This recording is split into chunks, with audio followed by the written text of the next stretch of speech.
नमो विष्णुपादाय नमो विष्णुपादाय कृष्ण पेशाय भूतले श्रीमद् भक्ति वेदांत स्वामी निधि नामिने नमस्ते सारस्वती देवे गौरवाणी प्रचा निर्विशेष शून्यवादी पाश्चात्य देश हे कृष्ण कर्ण सिंधु दीन बंधु जगत्पते गोपेश गोपिका कांता राधा कांता नमोस्तुते तप्त कांचन गौरंगी राधे वृंदावनेश्वर ऋषभासुते देव हरिप्रिया जय श्री कृष्ण चैतन्य प्रभु नित्यानंद श्री अद्वैत गदाधर श्री वासादि गौर भक्त वृंद नमो विष्णुपाद कृष्ण पेशाय भूतले श्रीमद् भक्ति वेदांत स्वामी निधि नामिने नमस्ते सारस्वती देवी गौरवाणी प्रचारिणे विशेष शून्यवादी पाश्चात्य देशधारिणे जय श्री कृष्ण चैतन्य प्रभु नित्यानंद श्री अद्वैत गदाधर श्री वासादि वांछा कल्पतरुक्ष कृपा सिंधुभ्य एव च पतितनां पावनेभ्यो वैष्णवेभ्यो नमः मुखं करोति वाचालं पंगं लंघयति यद्गिरेत् कृपावन्दे श्रीगुरुं दीनतारं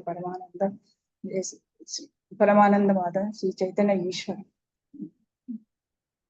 ओम जय जय श्री चैतन्य नित्यानंद श्री अद्वैत गदाधर श्री वासादि गौर भक्त जय श्री कृष्ण चैतन्य जय नित्यानंद जय अद्वैत गदाधर श्री वासादि गौर भक्त जय श्री कृष्ण चैतन्य प्रभु नित्यानंद श्री अद्वैत गदाधर श्री वासादि गौर भक्त हरे कृष्ण कृष्ण कृष्ण हरे हरे हरे राम राम राम हरे हरे कृष्ण कृष्ण कृष्ण हरे हरे राम राम राम हरे हरे कृष्ण माता जी दंडवत प्रणाम मन तपुलु अదే सारे माता जी పర్వాలేదు Mataji, thank you very much. Padmaja Mataji రేపటి నుంచి కొంచెం అవి షేర్ చేయండి. ఓకే మాతాజీ, షేర్ మీరు నన్ను హోస్ట్ చేయండి, షేర్ చేస్తాను. చేయలేదా వీళ్ళ మిమ్మల్ని ఇంకా?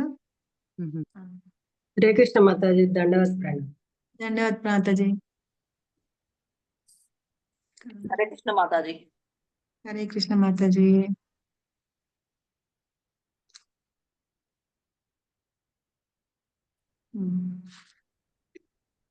ఓకే.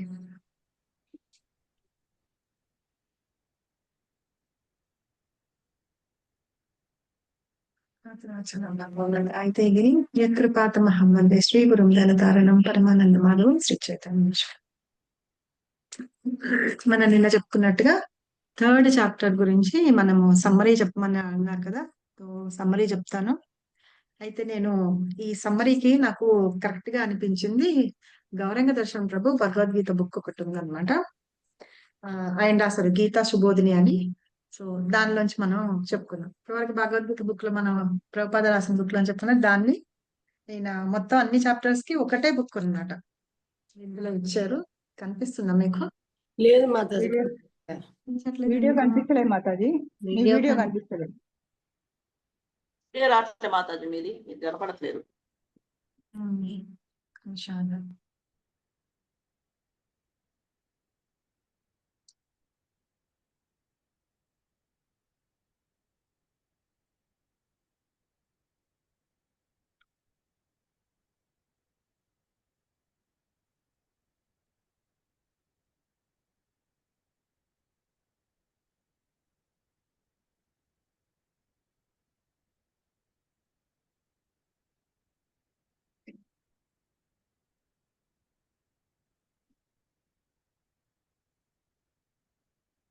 ఒక నిమిషం, నేను మళ్ళీ జాయిన్ అవుతాను.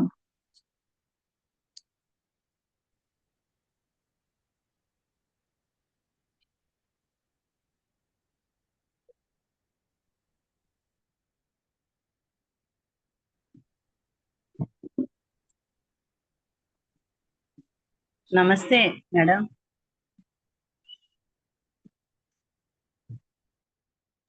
మళ్ళీ జాయిన్ అవుతారంట, ఏదో వీడియో రావట్లేదు అనేసి ఒక 1 minute. పద్మజ మాతాజీ. అమ్మా నమస్తే అమ్మా. హరే కృష్ణ మాతాజీ. నమస్తే అమ్మా. హరే కృష్ణ మాతాజీ. హరే కృష్ణ మాతాజీ. హరే కృష్ణ.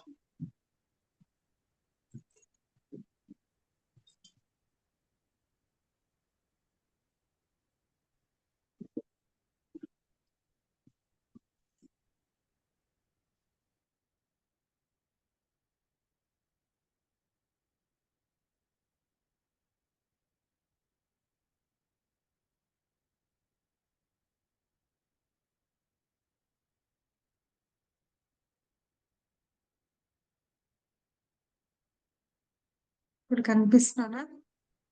ఇప్పుడు కూడా లేదు కనిపించ మాతాజీ, కనిపిస్తలేదు. ఏంటి ఏమైంది మరి? సరే, నేను మొబైల్ నుంచి కూడా జాయిన్ అయినా, అందులోంచి చెప్తాను. మీరే host గా ఉండండి. ఓకే మాతాజీ.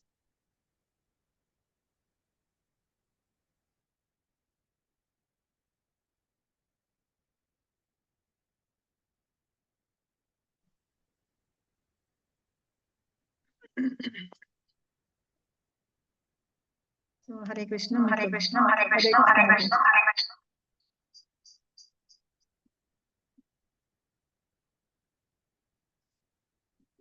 ఇప్పుడు ఓకే కదా? హరే కృష్ణ మాతాజీ, దండవత్ ప్రణామం. దండాత్ మాతాజీ.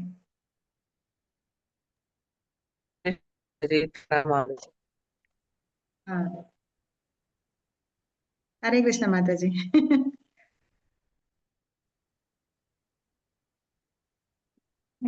లక్ష్మీ మాతాజీ. హరే కృష్ణ మాతాజీ. హరే కృష్ణ.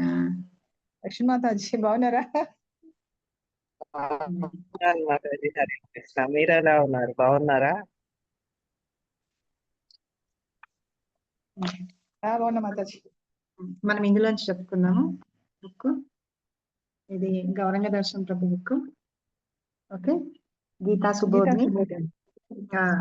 గీతా సుబోధిని ఇందులోంచి మనం చాప్టర్ అయిపోయిన తర్వాత ఇందులోంచి సమ్మరీ చెప్పుకుందాం. ఓకేనా? మనం ఇంకో బుక్ కూడా చదివినట్టు కూడా అవుతుంది. మంచి మాతాజీ హరే హరే కృష్ణ మాతాజీ.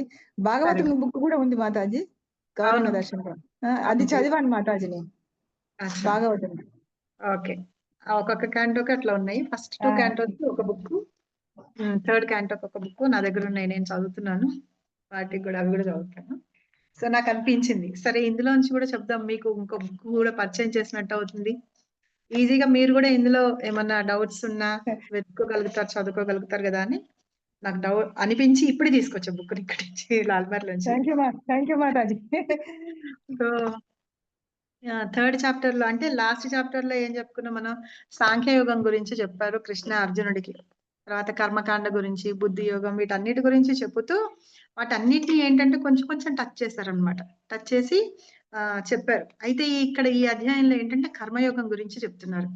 ఈ కర్మయోగంలో ఏంటంటే ఎలాంటి కర్మ చేయాలి అనే విషయాన్ని గురించి చెప్తున్నారు. అర్జునుడు ఏం చేశాడు? యుద్ధం చెయ్యాలా వద్దా అని కన్ఫ్యూజన్ లో ఉన్నాడు కదా.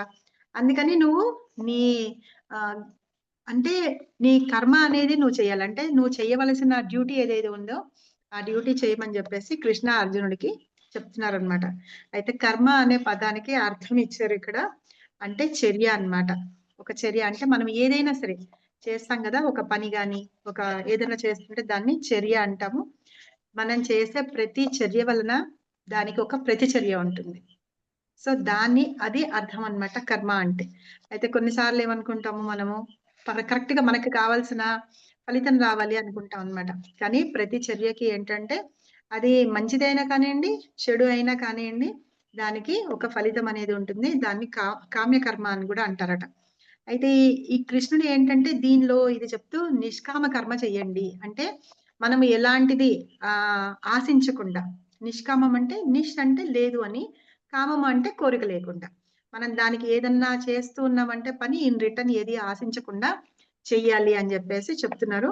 అదే అర్జునుడికి కూడా ఇక్కడ చెప్పారనమాట. అయితే అర్జునుడు అంటాడు కర్మకాండ కంటే నిష్కామ కర్మయోగం మంచిది కదా, దాన్ని చెయ్యాలా అనే ఉద్దేశాన్ని కూడా అడుగుతూ ఉన్నాడు అనమాట.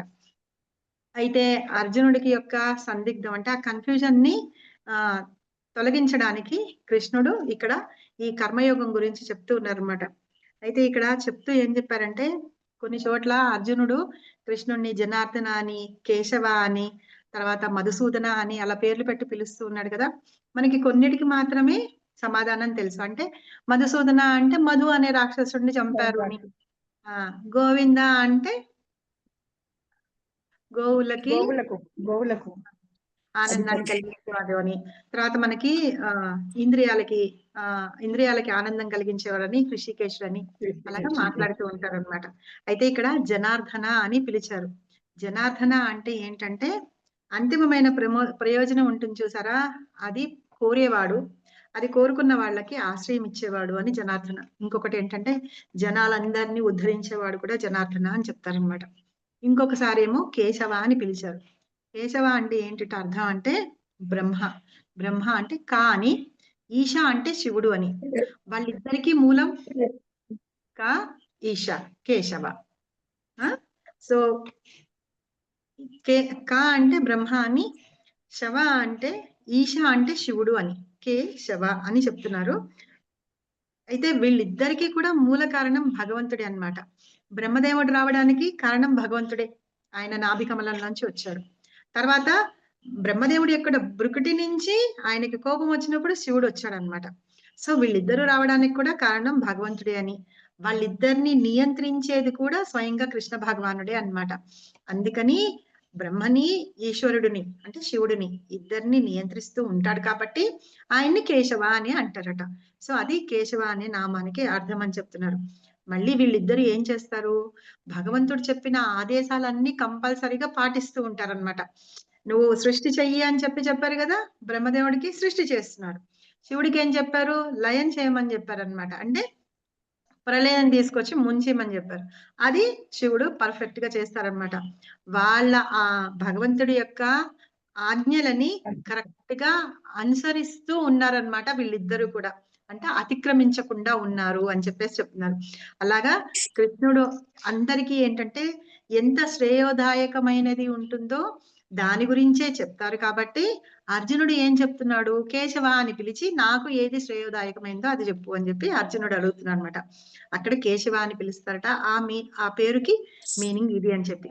తర్వాత తను అడిగిన ప్రశ్నలకి, అర్జునుడు అడిగిన ప్రశ్నలకి భగవంతుడు ఏం చెప్తున్నారంటే, నువ్వు చేసే కర్మల మీద ఏంటంటే నీ బుద్ధి అనేది ఆసక్తి అవన్నీ ఉండకుండా నిష్కామ కర్మ యోగాన్ని చెయ్యి అని చెప్పి చెప్పారనమాట. అంతకంటే ఏంటంటే నువ్వు విద్యుక్త ధర్మం చేయాలి. ఏంటంటే ఒక క్షత్రియుడిగా నువ్వు చేయాల్సిన ధర్మం ఏదైతే ఉందో అది నువ్వు చేయలేకపోతున్నావు, నువ్వు అది చెయ్యాలి కంపల్సరీగా అని భగవంతుడు అర్జునుడికి చెప్పాలని చూస్తూ ఉన్నారనమాట. అది ఇక్కడ ఫస్ట్ పార్ట్ లో ఏంటంటే అర్జునుడి యొక్క సందిగ్ధ పరిస్థితి, ఆ ప్రదేశంలో ఇక్కడ ఉన్న మీనింగ్. రెండోది వచ్చి నిష్కామ కర్మయోగం అంటే ఏంటి అని దాని గురించి చెప్తారనమాట. బుద్ధి యోగం కంటే కూడా నిష్కామ కర్మయోగమే అర్జునుడికి శ్రేయోదాయకం అని. అంటే నీ బుద్ధిని ఉపయోగించకు, ఎందుకంటే నీకు ఆల్రెడీ జ్ఞానం ఉందని తెలుసు. ఆ జ్ఞానం దేనికి ఉపయోగిస్తున్నావు నువ్వు, అక్కడ ఉన్న వాళ్ళందరూ నా తాతలు తండ్రులు వాళ్ళందరూ చనిపోతారని ఉపయోగిస్తున్నావు కదా, ఆ బుద్ధిని ఉపయోగించకు. నీ కర్తవ్యం ఏంటి అది చెయ్యి. అందుకని నిష్కామ కర్మయోగం చేయమని చెప్తుంది ఇక్కడ చెప్పారనమాట.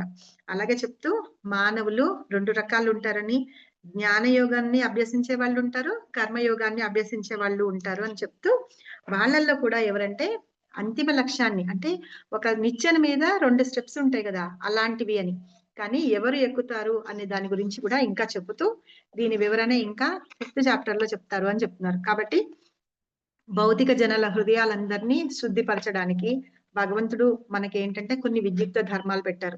ఆ ధర్మాలు మనం నిర్వహించాలని, ఆ ధర్మాలు ఎలా నిర్వహిస్తాము అంటే భగవంతుని సేవ కోసం ఉపయోగించాలి అని చెప్పి చెప్తున్నారు. తర్వాత కర్మని పరిత్యాగం చేయమన్నారు. కర్మ పరిత్యాగం అంటే పని ఏమి చేయకుండా ఎలా ఉంటారో చేస్తారు, కానీ చేసే కర్మ ఏంటంటే భగవంతుని కోసం చేయమన్నారు. అదే నిష్కామ కర్మయోగం అని చెప్తున్నారు. సరే, అలాగా కొంతమంది మిథ్యాచారులు ఏం చేస్తారు, ఇది చాలా ఇంపార్టెంట్ గా చెప్పారు. నిష్క్రియత్వం అంటే అసహజమైనది అని చెప్తున్నారు. కొన్నిసార్లు కొంతమంది సన్యాసుల్ని వాళ్ళని చూస్తూ ఉంటాం కదా, వాళ్ళు ఏంటంటే వాళ్ళు ఇంద్రియాలని నిగ్రహించుకున్నాము అని అనుకుంటారు, వాళ్ళు ఒక తత్వాన్ని ఫాలో అవుతూ ఉంటారంటారు. కానీ వాళ్ళ సంగతి ఏంటి అంటే చెప్తున్నారు అనమాట, ఇంద్రియాలని నిగ్రహిస్తారు కానీ వాళ్ళు మనస్సుని నిగ్రహించుకోలేరు అనమాట. ధ్యానంతో ఉంటారు కానీ వాళ్ళు భగవంతుని మీద ధ్యానం చేయరు అని. అలాంటి వాళ్ళు ఏంటంటే నిశ్చయంగా వాళ్ళని వాళ్ళు మోసం చేసుకుంటున్న వాళ్ళు అని చెప్పి చెప్తున్నారు. కానీ అలాంటి వాళ్ళకంటే కూడా గృహస్థగా ఉంటూ వాళ్ళు తమ ధర్మాలని, స్వధర్మం అవన్నీ ఉంటాయి చూసారా. మొన్న ప్రభు నగేష్ ప్రభు అడిగారు, ఉన్నారా ప్రభు మీరు? అరే బోల్. స్వధర్మం అంటే ఏంటి ఇంకా అవి అడిగారు కదా. మనకి ముందు చాప్టర్స్ లో వస్తుంది, స్వయంగా అర్జునుడే అడుగుతాడు అనమాట, నువ్వు చేయమన్నావు స్వధర్మం అంటే దానికంటే ఏది ముఖ్యమైనది, ఏది చేయాలి అని అడుగుతారు. ఆ చాప్టర్ లో నేను ఇంకా క్లియర్ గా చెప్తాను. స్వధర్మం అంటే ఏంటంటే ఇప్పుడు అర్జునుడు తను క్షత్రియుడు, క్షత్రియ ధర్మం ఏంటి, జనాలని రక్షించడం. సో కాబట్టి ఏంటంటే నువ్వు క్షత్రియ ధర్మం ఫాలో అవ్వు అని చెప్తున్నారు. ఇంకా ఏంటంటే మన ధర్మం ఏదైతే ఉందో, స్వధర్మం అంటే మనల్ని మనం పోషించుకోవడం, మన ఇంట్లో భార్య పిల్లల్ని అవన్నీ చూడడం మన చేస్తూ భగవంతుని కూడా మనం చెయ్యాలన్నమాట. అది సనాతన ధర్మాన్ని మనం ఫాలో అవ్వాలని చెప్తున్నారు. ఇంకొకటి ఏంటంటే పరధర్మం అంటారు. అంటే కొంతమంది ఏంటంటే పేరు ప్రతిష్టల కోసము వేరే వాళ్ళకి పనులు చేస్తూ ఉంటారు. ఇంటిలో పట్టించుకోకపోయినా వేరే వాళ్ళ కోసం చేస్తూ ఉంటారు కదా. ఎలా అంటే పక్క వాళ్ళకి నాకు హెల్ప్ చేస్తే నాకు పేరు వస్తుందని అలా చేస్తూ ఉంటారు. లేకపోతే 24 గంటలు బాస్ నాకు జీతం ఎక్కువ ఇస్తాడని చెప్పి వాళ్ళకి సేవ చేయడము, వాళ్ళ వెనకాలే తిరుగుతూ ఉంటారు చూసారా. ప్రభుపాద ఏం చెప్తారంటే ఒక గాడిదకి ముందు క్యారెట్ పెడతారట. క్యారెట్ పెడితే ఆ క్యారెట్ కోసం అది వెళ్తూ ఉంటుంది అనమాట. కానీ దాని నోటికి ఎప్పుడు అందదు. ఆ క్యారెట్ అందుకోవడం కోసమే పరిగెడుతూ ఉంటుంది ముందుకి. కానీ ఆ క్యారెట్ ఎప్పుడు దానికి అందదన్నమాట. అలాగా మనుషులు ఏం చేస్తారంటే వేరే వాళ్ళ కోసం సేవ చేస్తూ వాళ్ళు మంచి పేరు కోసం వాటి కోసం చేస్తూ ఉంటారు. అలాంటి ధర్మాల కంటే కూడా భగవంతుని ధర్మం చేయండి, మనం ఎక్కడి నుంచి వచ్చామో అక్కడికి వెళ్తాము అని చెప్పి చెప్తున్నారు. కాబట్టి ఆ ధర్మం వాటి గురించి మనం ఇంకా డీటెయిల్డ్ గా ఆ చాప్టర్ లో స్వయంగా అర్జునుడు క్వశ్చన్ అడుగుతాడు, అప్పుడు చెప్పుకుందాము. కాబట్టి అలాంటి దానికంటే ఈ మోసపూరితంగా మిథ్యాహంకారంగా చెప్తున్నారు చూసారా, అలాంటి వాళ్ళకంటే కూడా మనము ఏంటంటే ఈ గృహస్థిగా ఉంటూ మన ధర్మం మనం ఫాలో అవుతూ మనం భగవంతునికి సేవ చేస్తూ ఉంటాం చూసారా, అది చాలా మంచిది అని చెప్పి చెప్తూ నీ విద్యుక్త ధర్మాన్ని శ్రద్ధగా నిర్వహించు అని చెప్తున్నారు అనమాట. తర్వాత ఏ పని చేసినా మన ఆనందం కోసం కాకుండా విష్ణువు యొక్క ప్రీత్యర్థం కోసం చెయ్యాలి అని. దాన్ని యజ్ఞము అని అంటాము. యజ్ఞం ఎలా వస్తుందని, ఆ యజ్ఞం ద్వారా దేవతలు ఆనందపడి వాళ్ళు ఏం చేస్తారు, వానలు కురిపిస్తారని, ఆ వానల ద్వారా మనకి అన్నము అన్ని వస్తాయని, అది వచ్చిన మనం ఏం చేస్తాం మళ్ళీ భగవంతుడికి ఆఫర్ చేసి ఇవ్వాలని, అలా లేకపోతే అలాంటి వాళ్ళని చోరుడు అని అంటారు అని చెప్తున్నారు. తర్వాత ఇవన్నీ తీసుకున్న తర్వాత ఇది ఒక చక్రం అన్నమాట, యజ్ఞ చక్రం లాగా ఉంది. దేవాది దేవుడు ఉన్నాడు, అక్కడి నుంచి వేదాలన్నిట్లోనూ రాసుందన్నమాట ఈ యజ్ఞము ప్రతి మానవులు చెయ్యాలి అని. అది నియమిత కర్మలు అంటే కర్మ చెయ్యాలి అని ఉంటుంది. తర్వాత యజ్ఞ ఆచరణ చెయ్యాలి అంటే యజ్ఞాలు చెయ్యాలి ఉంది. దాని మూలంగా వర్షం కురుస్తుందని, ఆ వర్షం ద్వారా ఆహార ధాన్యాలు కూడా వస్తాయని, దాని ద్వారా జీవరాశులన్నీ వస్తారని, ఆ ఆహారాన్ని మళ్ళీ భగవంతుడికి నివేదన చేయాలని. ఈ చక్రం ఒకటి ఉంది ఇక్కడ. ఈ చక్రాన్ని నేను ఫోటో తీసి మనకి గ్రూప్ లో పెడతాను క్లాస్ అయిపోయిన తర్వాత. సో ఈ చక్రం ఇది ఫాలో అవుతారు, ఇదే యజ్ఞాచరణ అన్నమాట. సో ఈ యజ్ఞాచరణ లేకపోతే గనక పాపమయ జీవనం మనం జీవిస్తున్నాము అని చెప్తున్నారు. తర్వాత నిష్కామ కర్మయోగం నుండి జన సామాన్యాలకి ఉదాహరణగా చెప్తున్నారు ఒకటి. ఏంటంటే మనం ఎప్పుడైతే భగవంతుడి గురించి పరిపూర్ణమైన జ్ఞానం తెలుసుకుంటామో అప్పుడు మనం చేసే ప్రతి కర్మ భగవంతుడి కోసం చేస్తాము అని చెప్తున్నారు. అలాగా చేయలేకపోతే గనక మనము మళ్ళీ ఈ భూమి మీద జన్మిస్తామని, మన కర్మలు అంటే కర్మ ఫలితాలు ఏవేవైతే ఉన్నాయో అవి నాశనం అవ్వవు అని చెప్తున్నారు. తర్వాత ఎవరు యద్యద్ ఆచరితే శ్రేష్ఠ అన్నారు. ఒక నాయకుడు ఎవరైతే ఉంటారో ఆ నాయకులని జనాలు ఫాలో అవుతూ ఉంటారన్నమాట. కాబట్టి ఆ నాయకుడు ఏదైతే శాసనం చేస్తూ ఉంటారో అంటే చట్టాన్ని రూపొందిస్తారో ఆ చట్టానికి వాళ్ళు అతీతులుగా ఉంటారు అని చెప్పి, వాళ్ళు ఏది చేస్తూ ఉంటే మిగతా వాళ్ళందరూ అదే చేస్తూ ఉంటారు, వాళ్ళు చట్టాలు కూడా చేస్తూ ఉంటారని. ఇక్కడ అనుసరణ అనుకరణ అని 2 విషయాల గురించి చెప్తున్నారంటే ఫాలో అవ్వడము, తర్వాత ఇమిటేట్ చేయడం అంటే వాళ్ళని చూసి కాపీగా అన్నమాట. వాళ్ళు ఎలా నడిస్తే అలా నడవడం, వాళ్ళు అలా తింటే అలా తింటాం, అలా కాదు చేయాల్సింది. వాళ్ళు ఆచరిస్తున్న పద్ధతులు ఏవైతే ఉన్నాయి చూసారా, వాళ్ళు భక్తి ఎలా చేస్తున్నారు, భగవద్గీత ఎలా చదువుతున్నారు, వాళ్ళ నుంచి చదువుకొని నేర్చుకోవడం అన్నమాట. అలాగే వాళ్ళ డైలీ మార్నింగ్ షెడ్యూల్ ఎలా ఉంటుంది, పొద్దున్నే నిద్ర లేవడం, వాళ్ళ ఆహారపు అలవాట్లు ఎలా ఉన్నాయి, మనం కూడా అలాగే తినడం, అలా చేయడం అన్నమాట. వాళ్ళని ఫాలో అవ్వాలి కానీ ఇమిటేట్ చేయకూడదు అని, అంటే అనుసరించాలి కానీ అనుకరించకూడదు అన్నమాట. అయితే ఇక్కడ ఎగ్జాంపుల్ కూడా చెప్తున్నారు. గోవర్ధన పర్వతాన్ని ఎత్తాడు కదా భగవంతుడు, గోవర్ధన పర్వతాన్ని ఎత్తాడు. అలాగా మనం కూడా కృష్ణుని మనం ఆయన అలా చేశారు, ఇలా చేశారు, రాసలీల చేశారు, ఇవన్నీ చేశారు, మేము కూడా చేస్తాము అనే దానికంటే ముందు కృష్ణుడు గోవర్ధన పర్వతాన్ని ఎత్తాడు, మనం కూడా అలాగా ఎత్తాలి. అలాగే ఎత్తిన వాళ్ళు ఫాలో అవ్వచ్చు అన్నమాట. అలాగే శివుడు బోలాశంకరుడు అలా ఉన్నాడు ఇలా ఉన్నాడు అనే కంటే శివుడు విషం తాగాడు, కాలకూట విషము, అందులో క్షీరసాగర మదనం అప్పుడు వచ్చిన దాన్ని తీసుకొని ఇలా తాగాడు ఆయన. అలాగా ఎవరన్నా తాగగలరా? అలా ఉన్న వాళ్ళు మాత్రమే భగవంతుణ్ణి ఇమిటేట్ చెయ్యండి అని చెప్పి. కాబట్టి ఏంటంటే మహనీయమైన వ్యక్తులు ఎవరెవరైతే ఉంటారో వాళ్ళు అసంభవమైన కార్యాలు చేస్తూ ఉంటారన్నమాట. కాబట్టి మనం వాళ్ళని ఫాలో అవ్వాలి తప్పించి వాళ్ళని ఇమిటేట్ చేయకూడదు అని చెప్తున్నారు. అనుకరింపకూడదు, అది మనకి శ్రేయోదాయకం కూడా కాదు అని చెప్పి. సో ఇలాగా కృష్ణ పరమాత్ముడు ఏం చెప్తున్నాడంటే మన ఎవరివైనా సరే మన విద్యుక్త ధర్మం ఏవైతే ఉందో వాటన్నిటిని ఫాలో అవ్వాలి అని చెప్పి చెప్తున్నారు. ఇలా ఒక మనిషి అనే వాళ్ళు ఏంటంటే వాళ్ళు ఆచరిస్తూ ఇంకొకళ్ళకి ఉపకారం చేసేటట్టుగా, అంటే వాళ్ళని కూడా మనతో పాటు భక్తిలోకి తీసుకెళ్లేటట్టుగా ఉండాలని, అలాంటి వాళ్ళు వాళ్ళకి మిగతా వాళ్ళందరికీ ఉదాహరణగా ఉండాలి అని చెప్తున్నారు అనమాట. అదే శ్రీల ప్రభుపాద ఏం చెప్తారంటే ఆచార్సే ప్రచార్. మనం ప్రత్యేకంగా మనం ప్రచారం చేయాల్సిన అవసరం లేదు. మనం ఆచరిస్తూ ఉన్నాం అనుకోండి, మనల్ని చూసి మిగతా వాళ్ళందరూ నేర్చుకుంటారనమాట. అదే శ్రీల హరిదాస్ ఠాకూర్ చేశారు కూడా. హరిదాస్ ఠాకూర్ రోజుకు 22 గంటలు తను చాంటింగ్ చేస్తూ ఉన్నారు.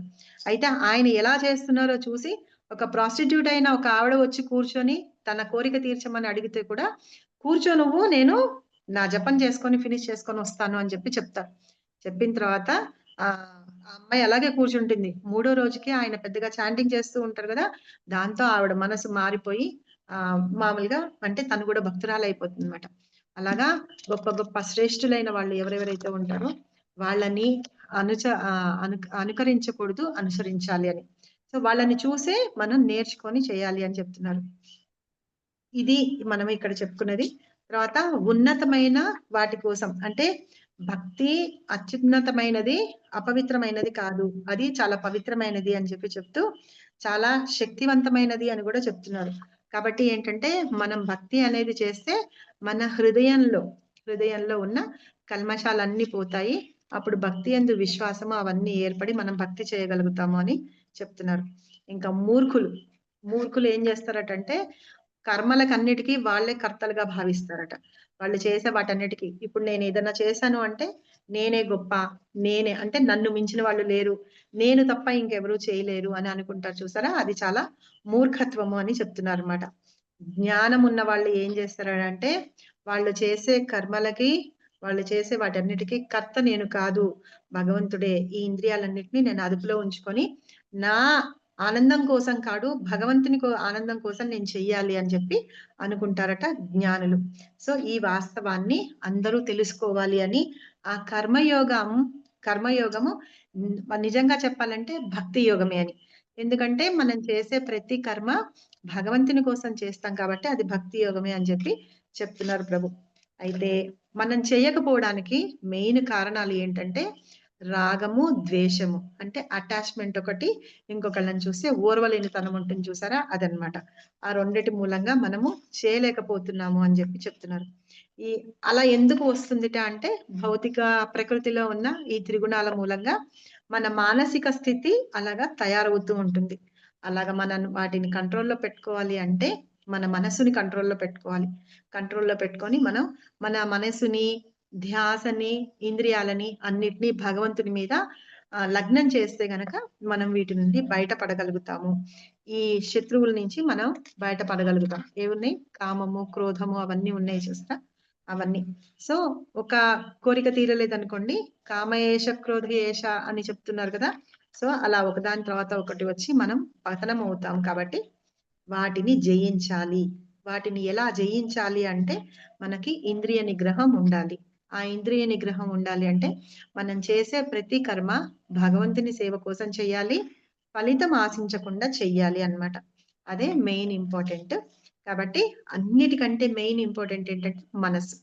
ఆ మనస్సుని మనం కంట్రోల్లో పెట్టుకోవాలి.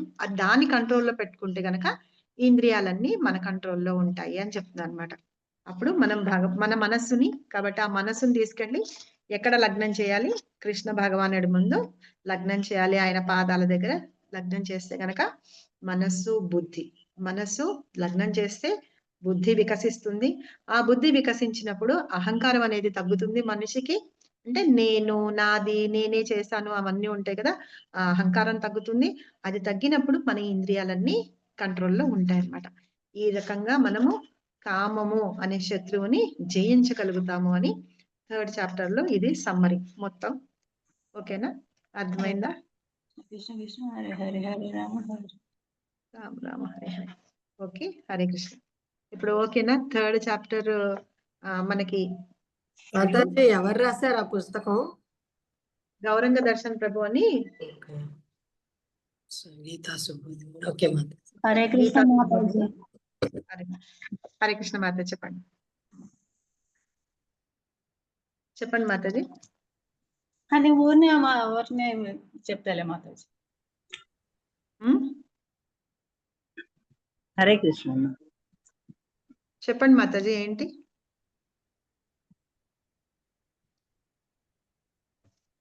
హరి బోల్.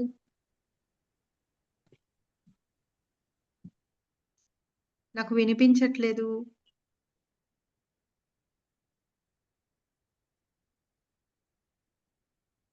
నేను వినిపిస్తున్నానా మీకు అందరికి? హరే కృష్ణ. వినిపిస్తుంది. ఇందాక మాతాజీ ఏంటో అడుగుతున్నారు.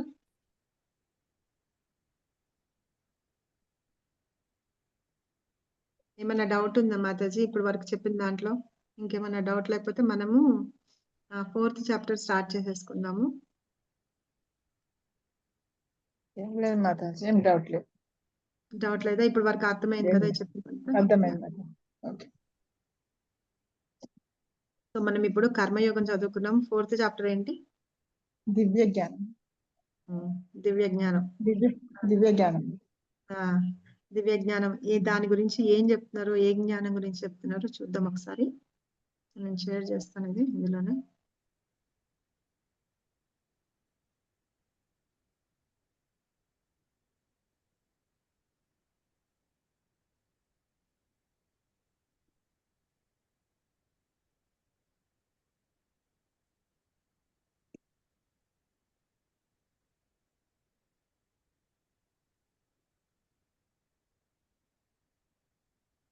ఫోర్ 4.1.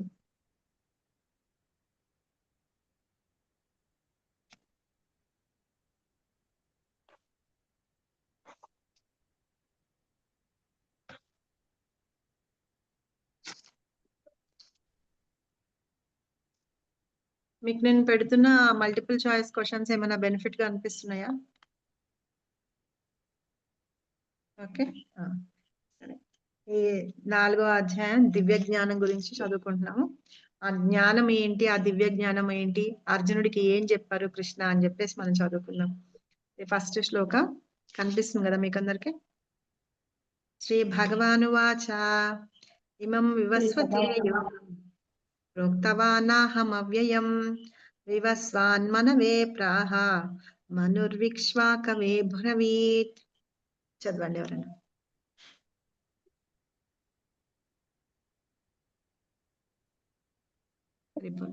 చదవండి ఒకరి తర్వాత. హరే కృష్ణ మాతాజీ. హరే కృష్ణ.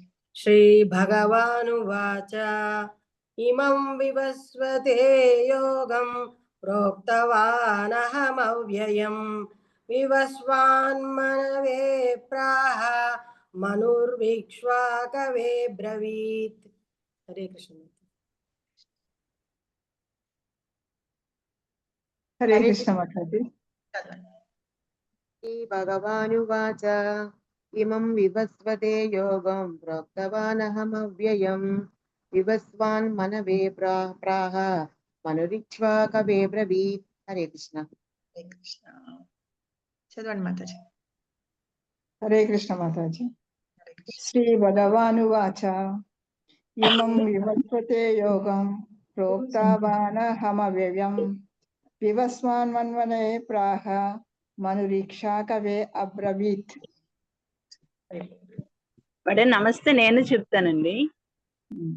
చదవండి మాతాజీ. శ్రీ భగవానువాచ ఏవం వివస్మతే యోగం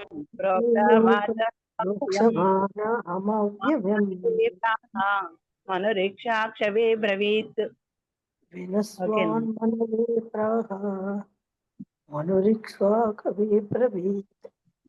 ఒకళ్ళ తర్వాత ఒకళ్ళు చదవండి.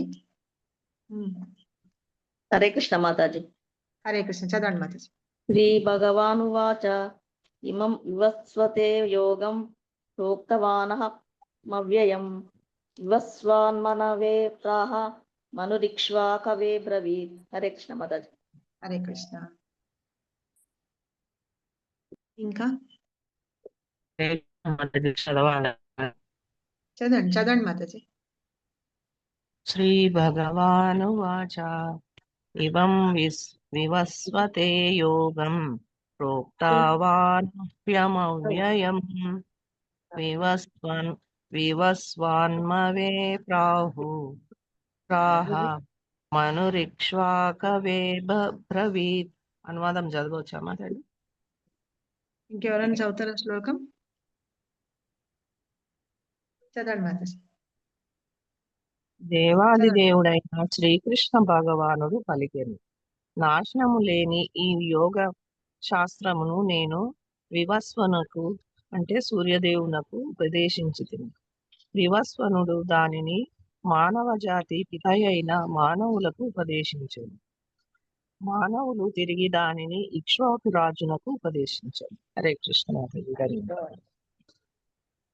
సో ఇక్కడ కృష్ణ భగవానుడు ఏం చేశాట? ఫస్ట్ ఈ జ్ఞానం అంటే ఈ భగవద్గీత జ్ఞానం అనేది నాశనం లేనిదన్నమాట.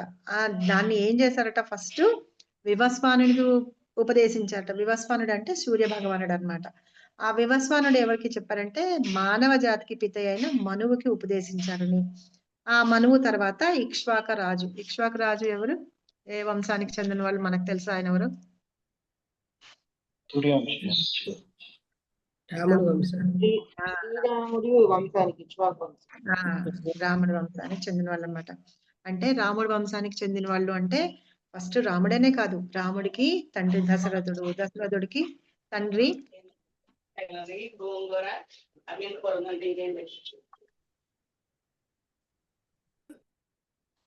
లైన్ గా ఉన్నారనమాట. వాళ్ళ ద్వారా ఈ జ్ఞానం అక్కడికి వెళ్ళింది. వెళ్తే ఏమైందంటే అక్కడ నుంచి మరుగుపడిపోయింది అనమాట, దాన్ని రాలేకుండా.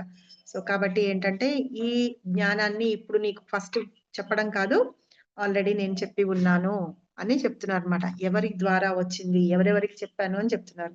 దీనిలో ఇక్కడ పర్పట్ చదవండి. 1 2 3 4 5 5గురు చదవండి, ఒకళ్ళ తర్వాత ఒకళ్ళు.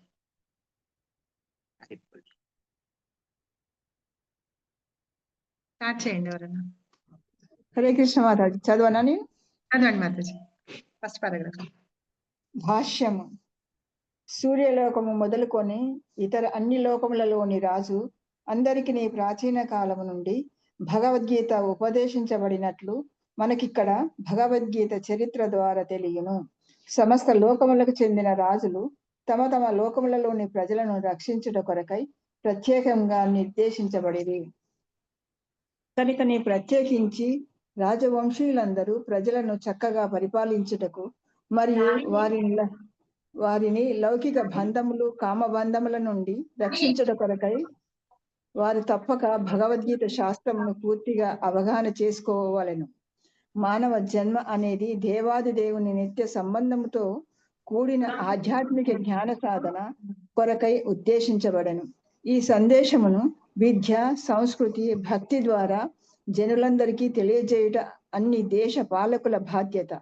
మరో విధంగా చెప్పవాలనైనా అన్ని దేశముల పాలకులు ప్రజల శ్రేయస్సు కొరకై ఈ కృష్ణ చైతన్య విజ్ఞానమును విస్తృతంగా ప్రచారం చేయవలను.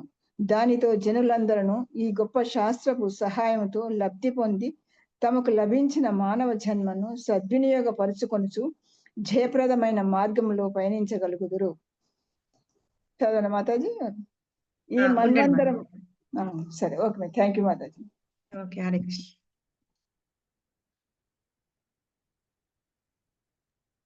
చదవాలా మాతాజీ? ఉండండి, నేను చెప్తాను కొద్దిగా. చెప్తాను. చెప్పిన తర్వాత మనం చెప్తాం. నేను స్టాప్ షేరింగ్ చేస్తాను.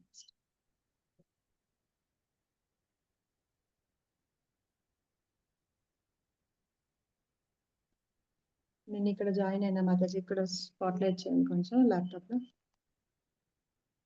కనిపిస్తున్నా కదా? కనిపిస్తుంది.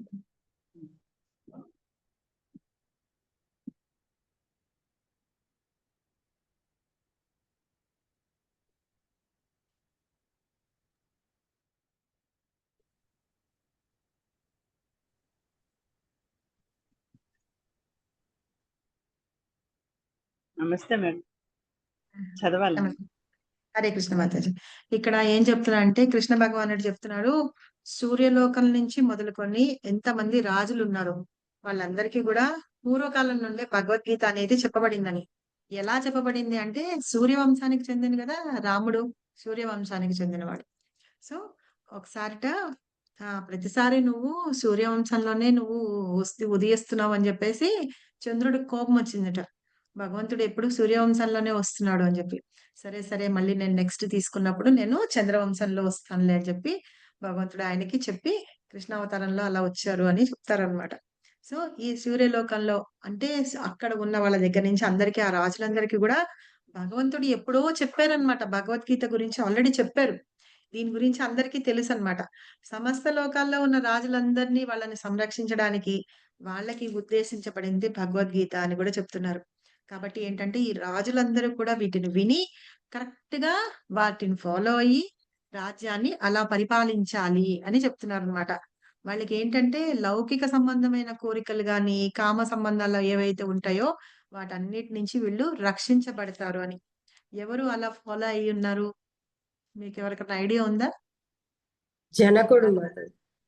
జనకుడు రాజర్షి అంటారు కదా. ఆయన అంత రాజు, దేశానికి రాజు అయ్యి ఉండి కూడా ఆయన ఏం చేశారంటే ఋషిలాగా ఉండేవాళ్ళు అనమాట. ఋషిలాగా ఉంటే అంటే గడ్డాలు మీసాలు పెంచుకోవడం అని కాదు, ఈ కామ సంబంధమైన వాంఛల నుంచి లౌకిక సంబంధమైన బంధాల నుంచి విడిపడడం అన్నమాట. ఈ భగవద్గీత అనేది అవే చెప్తుంది కదా. సో జనకుడు అలాగే ఫాలో అయ్యి చేశారనమాట. చేశారు కాబట్టి ఆయన్ని రాజర్షి అని కూడా అన్నారు. కాకపోతే ఏంటంటే మన మానవ జన్మకి ఎలాగ మనకి భగవంతుడితోటి సంబంధం ఉంటుంది, అలాగ సంబంధం అలవర్చుకోవాలంటే ఆధ్యాత్మిక జ్ఞానాన్ని మనం ఎలా తెలుసుకోవాలి అనే విషయాన్ని గురించి ఈ సందేశాన్ని చెప్తుందన్నమాట భగవద్గీత. మన సంస్కృతి ఏంటి, మనం ఎవరిని భక్తి చేయాలి, మనకు ఉన్న విద్యల గురించి. అంటే మనకి భౌతికమైన విద్య ఎంత ఉన్నా, నేను ఒక పెద్ద లాయర్ అనుకోండి, ఐఏఎస్ ఆఫీసర్ అనుకోండి, పెద్ద ఇంజనీరింగ్ అనుకోండి, ఎంటెక్, బీటెక్, పిహెచ్డీలు, 4 పిహెచ్డీలు ఎన్ని చేసినా ఆ భౌతికమైనవి జ్ఞానం అన్నమాట. అదంతా యొక్క పామరుడైనా సరే ఆ జ్ఞానం లేకపోయినా భగవద్గీత గురించి భగవంతుని గురించి జ్ఞానం తెలుసుకున్నారనుకోండి, వాళ్ళే నిజమైన జ్ఞానులు అని చెప్తున్నారు.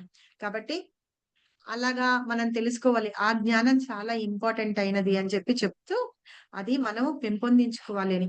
అలా ఎవరు చేస్తారు అంటే దేశాన్ని పరిపాలించే పాలకులు ఎవరైతే ఉంటారో వాళ్ళు అర్థం చేసుకొని తెలుసుకొని ప్రజలని పాలిస్తూ, ఇప్పుడు శాసనాలు చెప్తారు కదా, ఇప్పుడు కొన్ని రూల్స్ ఉంటాయి. శాసనం అంటే రూల్స్ కదా.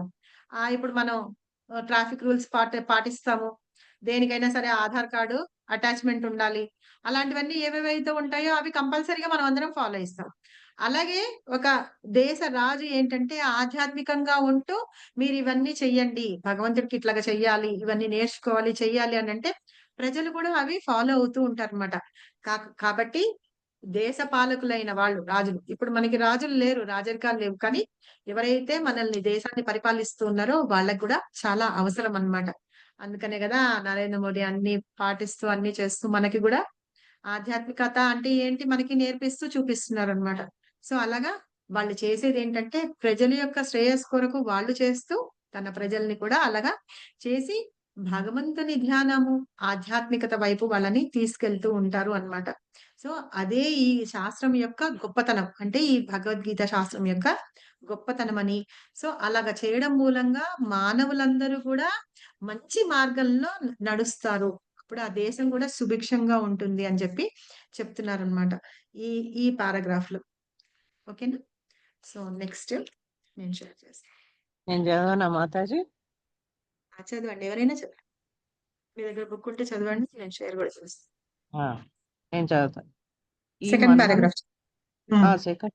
ఈ మన్వంతరంలో సూర్యదేవుడు వివస్వమునకు పిలువబడబడును. అతడు సూర్యగ్రహ మండలంలోని సమస్త గ్రహములకు మూలమైన సూర్యలోకాధిపతి బ్రహ్మ సహిత 5.52లో ఈ క్రింది విధంగా తెలుపబడింది.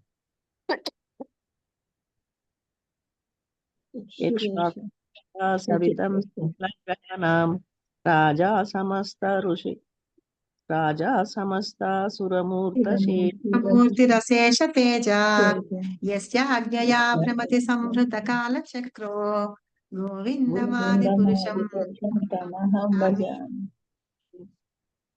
ఏ ఆది పురుషుని ఆజ్ఞచే గ్రహములకు రాజైన సూర్యుడు అత్యధిక శక్తిని మరియు ఉష్ణమును పొందుతూనో అట్టి దేవాది దేవుడైన గోవిందుని అంటే శ్రీకృష్ణుని నేను భజింతును. అట్టి సూర్యుడు ఆ భగవానుని నేత్రముగా వాసించుచు అతని ఆజ్ఞలకు లోబడి తన కక్షలో పరిభ్రమించును అని బ్రహ్మదేవుడు స్తుతించెను. సూర్యుడే సమస్త గ్రహములకు రాజై ఉండెను.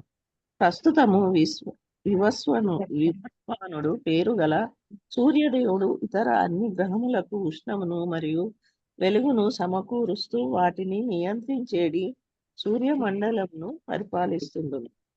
అతడు శ్రీకృష్ణుని ఆజ్ఞానుసారంచే తన కక్షలో పరిభ్రమించును. ఈ భగవద్గీత శాస్త్రము అవగాహన చేసుకొనుటకు శ్రీకృష్ణ భగవానుడు మొదట వివస్వానుని తన ప్రథమ శిష్యునిగా చేసుకొనెను. కనుకనే గీత అనాదిగా వస్తున్నట్టి ప్రామాణిక శాస్త్ర గ్రంథం కానీ అప్రమాణికమైన లౌకిక పండితుల కొరకు ఉద్దేశించబడిన కల్ప కాని గ్రంథము కాదు. హరే కృష్ణ మాత. Thank you Hare Krishna. అయితే ఇక్కడ ఏం చెప్తున్నారంటే ఈ మన్వంతరం అంటే మనకి మన్వంతరాలు కూడా ఉంటాయి అన్నమాట. అయితే ఈ మన్వంతరాన్ని ఏమంటారంటే వైవస్వత మన్వంతరం. దానికి అధిపతి ఎవరంటే సూర్యుడు అన్నమాట. మనకి ముందు కొన్ని అవతారాలు ఉన్నాయి కదా, లీల అవతారాలు, పురుష అవతారాలు, మన్వంతర అవతారాలు అవన్నీ వస్తాయి. అప్పుడు మన్వంతర అవతారాలు చెప్పేటప్పుడు వాటి గురించి చెప్తాను నేను. అయితే ఒక్కొక్క మన్వంతరం ఉంటుందన్నమాట. ఇప్పుడు ఈ 7వ మన్వంతరం. ఆ మన్వంతరంలో ఏంటంటే వివస్వానుడు అంటే సూర్యదేవుడు అధిపతి అన్నమాట. అలాగా అందరికీ రాజు అని చెప్తారు. సూర్యదేవుడిని కూడా సూర్యదేవుడినే వివస్వానుడు అని కూడా పిలుస్తారనమాట. ఈ సూర్యమండలంలో ఉన్న గ్రహాలన్నిటికీ అధిపతి సూర్యుడు. సో ఇక్కడ బ్రహ్మ సంహితలో బ్రహ్మదేవుడు చెప్తున్నాడు అనమాట. అంటే భగవంతుడి యొక్క ఒక కన్ను సూర్యచంద్రుడు విశ్వరూపం మనం చూస్తే గనక ఆయన 2 కళ్ళల్లో ఒక కన్ను సూర్యుడు, ఒక కన్ను చంద్రుడు అన్నమాట. అలాగా ఆది పురుషుడైన భగవంతుడు ఎవరైతే ఉన్నారో అంటే ఆది పురుషుడు అంటే ఆయనే స్టార్టింగ్ ఉన్నారనమాట. భగవంతుడు ఎవరైతే ఉన్నారో కృష్ణ పరమాత్మ ఆయనే ఆది పురుషుడు. ఆయన సృష్టి ఉన్నప్పుడు ఆయనే చేస్తారు, తర్వాత మెయింటైన్ చేస్తారు, తర్వాత లయం అయిపోయిన తర్వాత కూడా ఆయన ఉంటారు. మిగతా ఏమి ఉండవు కూడా ఆయన ఉంటారన్నమాట. ఇది ప్రళయం వచ్చినప్పుడు ఇవన్నీ కూడా భగవంతుని లోపలికే వెళ్ళిపోతాయి అన్నమాట. సో ఇట్లాగా ఆ భగవంతుడు ఆయన రాజైన అత్యధిక శక్తిమంతుడైన ఆ సూర్యుడు భగవంతుడి యొక్క కన్ను అన్నమాట. నిజంగా చెప్పాలంటే మనం కాసేపు ఎండ వచ్చిందంటే తక్కువ పడుతూ ఉంటే మనం ఉండలేం కదా. అలాంటి సూర్యుడిని ఆయన కన్నుగా ఇచ్చేసుకుంటున్నాడు అంటే ఆయన ఎంత ఉష్ణం ఉంటుంది, ఎంత వేడి అవి ఉంటుంది కదా. అలాంటి గోవిందుడు ఏంటిటంటే ఆ సూర్యుడిని తన కన్నుగా చేసుకొని ఉన్నాడట. అలాంటి గోవిందుడికి నేను భజిస్తున్నాను అని చెప్పి ఇక్కడ బ్రహ్మదేవుడు స్తుతిస్తున్నారు అన్నమాట. ఇంకా ఏం చెప్తున్నారు, సూర్య భగవానుడే అన్ని గ్రహాలకి రాజయ్యి ఉన్నాడని. ఇప్పుడు ప్రస్తుతం మనం చెప్పిన వివస్వాన్ ఆయన ఈ మన్వంతరానికి పేరుతోటి ఉన్నారు అని చెప్పి. అయితే సూర్య భగవానుడు ఏంటంటే మొత్తం ప్రపంచాన్ని అంతటిని ఆయన వెలుగుతోటి నియంత్రిస్తూ ఉంటాడనమాట. ఇప్పుడు ఇక్కడ ఉన్నాడు తర్వాత కనిపించలేదు అని అంటే కాదు, సూర్యుడు వెళ్ళిపోయినాడని కాదు, వేరే చోట ఉదయిస్తూ ఉంటాడనమాట. ఆయన కూడా అలా చేసే పనులు కూడా భగవంతుని యొక్క అనుజ్ఞ ప్రకారం కృష్ణ పరమాత్ముడు ఆయనకి నిర్దేశిస్తారనమాట. ఎలా అయితే బ్రహ్మకి శివుడికి చెప్తున్నారో నువ్వు సృష్టి చెయ్యి, నువ్వు లయం చెయ్యి అని చెప్పి వాళ్ళిద్దరికీ చెప్తున్నారో అలాగే సూర్య భగవానుడికి కూడా ఆయన చేసే ఎలాగంటే పనులు ఏవైతే ఉన్నాయో ఆయనకి చెప్తూ ఉంటారు. అప్పుడు సూర్య భగవానుడు ఏంటంటే తన కక్షల ప్రవేశిస్తూ మిగతా అంతా వెలుగుని నింపుతూ అలా ఉంటారనమాట. కాబట్టి ఏంటంటే ఈ భగవద్గీతని మనము అర్థం చేసుకోవాలి అంటే ఫస్ట్ ఆయన సూర్యుడికి చెప్పారట. సూర్యునికి చెప్పి సూర్యుడిని తన శిష్యుడిగా చెప్పుకున్నారు. ఇక్కడ మనం ఇంకొకటి ఏంటో అర్థం చేసుకోవాలంటే సూర్య భగవానుడు అంటే వివస్వానుడి నుంచి ఆయనకి చెప్తే ఆయన ఏం చేశాడు, అందరికీ పిత అయిన మానవ జాతికి పిత అయిన మనువుకి చెప్పాడనమాట. వాళ్ళందరూ ఎలా వచ్చారు అనేది కూడా మళ్ళీ నేను రేపు మండే క్లాస్ లో చెప్తాను నేను, వచ్చే మండేలో. అంటే వాళ్ళు ఎక్కడి నుంచి వస్తారు, ఈ మనువు ఇవన్నీ అంటున్నాం కదా, వాళ్ళందరూ కూడా బ్రహ్మదేవుడి యొక్క సృష్టి అన్నమాట. అందుకని ఆయన మానవ జాతికి పితని అంటారు మనువుని. ఆయనకి చెప్పారు. చెప్పిన తర్వాత ఆ మనువు ఏం చేశాడంటే ఇక్ష్వాకుల రాజుకి చెప్పాడన్నమాట. అలాగా గురు పరంపరలో వస్తుంది కాబట్టి ఆ జ్ఞానం అలా పరంపరలో వచ్చింది. అలాగే మనం కూడా నేర్చుకునేటప్పుడు ఒక గురువు ద్వారా మనం నేర్చుకుంటే గనక అందులో ఏదైతే ఉందో అది మనం కరెక్ట్ గా అర్థం చేసుకోగలుగుతాం అన్నమాట. ఇప్పుడు కృష్ణుడు వాళ్ళకి ఏదైతే చెప్పారో అది మనం కూడా మన గురువుల ద్వారా నేర్చుకుంటే గనక మనం కరెక్ట్ గా అర్థం చేసుకుంటామని. కాబట్టి ఇదేంటంటే ప్రామాణిక గ్రంథమైంది. అంటే మనము వేరే వేరే రకంగా అనుకోకూడదన్నమాట. కాబట్టి దీన్ని ఏంటంటే ఊహా కల్పనగా వాళ్ళు ఏవేవో స్టోరీలు అలా రాస్తారు చూసారా? అలాంటి గ్రంథం కాదు. మనందరి కోసమే ఇది ఉద్దేశింపబడినది. పైగా ప్రామాణిక గ్రంథము, పైగా గురు పరంపరలో వచ్చింది. అంటే కృష్ణుడే చెప్తాం కదా, ఆయనే గురువు అని చెప్తాం కదా. కృష్ణం వందే జగద్గురు. ఆయన ద్వారా చెప్పబడి గురు పరంపరలో వచ్చింది కాబట్టి మనం నేర్చుకోవాలి అన్నమాట భగవద్గీత. నెక్స్ట్ ఎవరైనా చదువుతారా? శాంతి పర్వం హరే కృష్ణ మాతాజీ. చదవండి. హరే కృష్ణ. మహాభారతం శాంతి పర్వం 348, 51, 52 నందు భగవద్గీత యొక్క చరిత్రను ఈ క్రింది విధముగా మనము కనుగొనవచ్చును. త్రేతాయుగాదౌ చ తతో వివస్వాన్ మనవే దదౌ మనుష్యలోక భృత్యర్థం సుత ఏక్ష్వాకవే దదౌ ఇక్ష్వాకుణా చ కదితో వ్యాప్య లోకానవస్థితః. త్రేతాయుగారంభమునందు మానవునికి భగవానునితో గల సంబంధమును తెలుపు ఈ శాస్త్రము వివస్వానునిచే మనువునకు బోధింపబడినది. మానవ జాతికి మనువు తండ్రి యగుటచే దానిని తన పుత్రుడును భూమండలమునకు రాజును శ్రీరామచంద్రుడు అవతరించిన రఘువంశమునకు మూల పురుషుడైన ఇక్ష్వాకు మహారాజునకు అందించెను. కనుక భగవద్గీత ఇక్ష్వాకు మహారాజు కాలము నుండియే మానవ సంఘమునందు నెలకొని ఉన్నది. హరే కృష్ణ మాతాజీ. ఇంకా చదవమంటారా? ఇప్పుడు భగవద్గీత ఉండండి చెప్తాను. ఇప్పుడు మళ్ళీ లెక్కలు కొంచెం కన్ఫ్యూజ్ అయితే కదా, తర్వాత ఇప్పుడు ఏంటి మనము ఏం చెప్పుకుంటున్నాం అంటే భగవద్గీత ఎందులో పార్ట్? మహాభారతం. మహాభారతంలోంచి ఆ పార్ట్ కృష్ణుడు చెప్పిన సందేశాన్ని విడిగా తీసి భగవద్గీత అని అన్నారు కదా. అందులో ఉందన్నమాట. శాంతి పర్వంలో ఏ శ్లోకాల్లో చెప్తున్నారు. త్రేతాయుగంలో భగవానుడితో గల సంబంధాన్ని తెలుపుతూ ఈ శాస్త్రాన్ని వివస్వానుడికి బోధించాడని గుర్తు పెట్టుకోండి. త్రేతాయుగం ఆరంభంలో సరేనా సంబోధించారట. తర్వాత మానవ జాతికి తండ్రి అయిన మనువుకి చెప్పారని, తర్వాత భూమండలానికి రాజైన శ్రీరామచంద్రుడు అవతరించిన రఘువంశంలో ఉన్న ఇక్ష్వాక రాజుకి చెప్పారు అని చెప్తున్నారు అనమాట. ఇప్పుడు ఎలా వస్తుందంటే డైనాసిటీ ఇక్ష్వాక వంశం అన్నాం కదా. ఆ వంశంలో ఫస్ట్ ఎవరంటే రాముడి కంటే ముందు దశరథుడు, ఆయన తండ్రి. దశరథుడి తండ్రి అజ అంటారు. అజ మహారాజు దశరథుడి తండ్రి. అజ మహారాజు తండ్రి రఘు. ఓకే, రఘు తండ్రి దీర్ఘబాహు. ఓకే, అలాగా ఇక్ష్వాక వంశం పైనుంచి ఉందన్నమాట. సో అట్లా వాళ్ళ వంశంలో వాళ్ళకి చెప్పి ఉంటే అది వచ్చిన తర్వాత స్లోగా ఏమైందంటే మరుగున పడిపోయిందిట. సో ఈ మరుగున పడిపోయింది అని చెప్పి అప్పుడు ఇక్ష్వాక రాజుకి ఇచ్చారు అని చెప్పి చెప్తున్నారు అనమాట. ఇలా మానవ సంఘానికి వచ్చింది భగవద్గీత అని చెప్తున్నారు. ఇప్పుడు చదవండి. ఇది ఎవరైనా సగం సగం చదవండి. ఈ నెంబర్లు అయిపోయే వరకు చదవండి. ఎవరన్నా చదవండి మాతాజీ. చదవమంటారా అండి? చదవండి ప్రసన్న. ఎవరు చదవట్లేదు? ప్రస్తుతం 4,32,000 సంవత్సరముల కాలపరిమితి గల ఈ కలియుగమున కేవలం 5,000 సంవత్సరములు మాత్రమే గడిచినవి.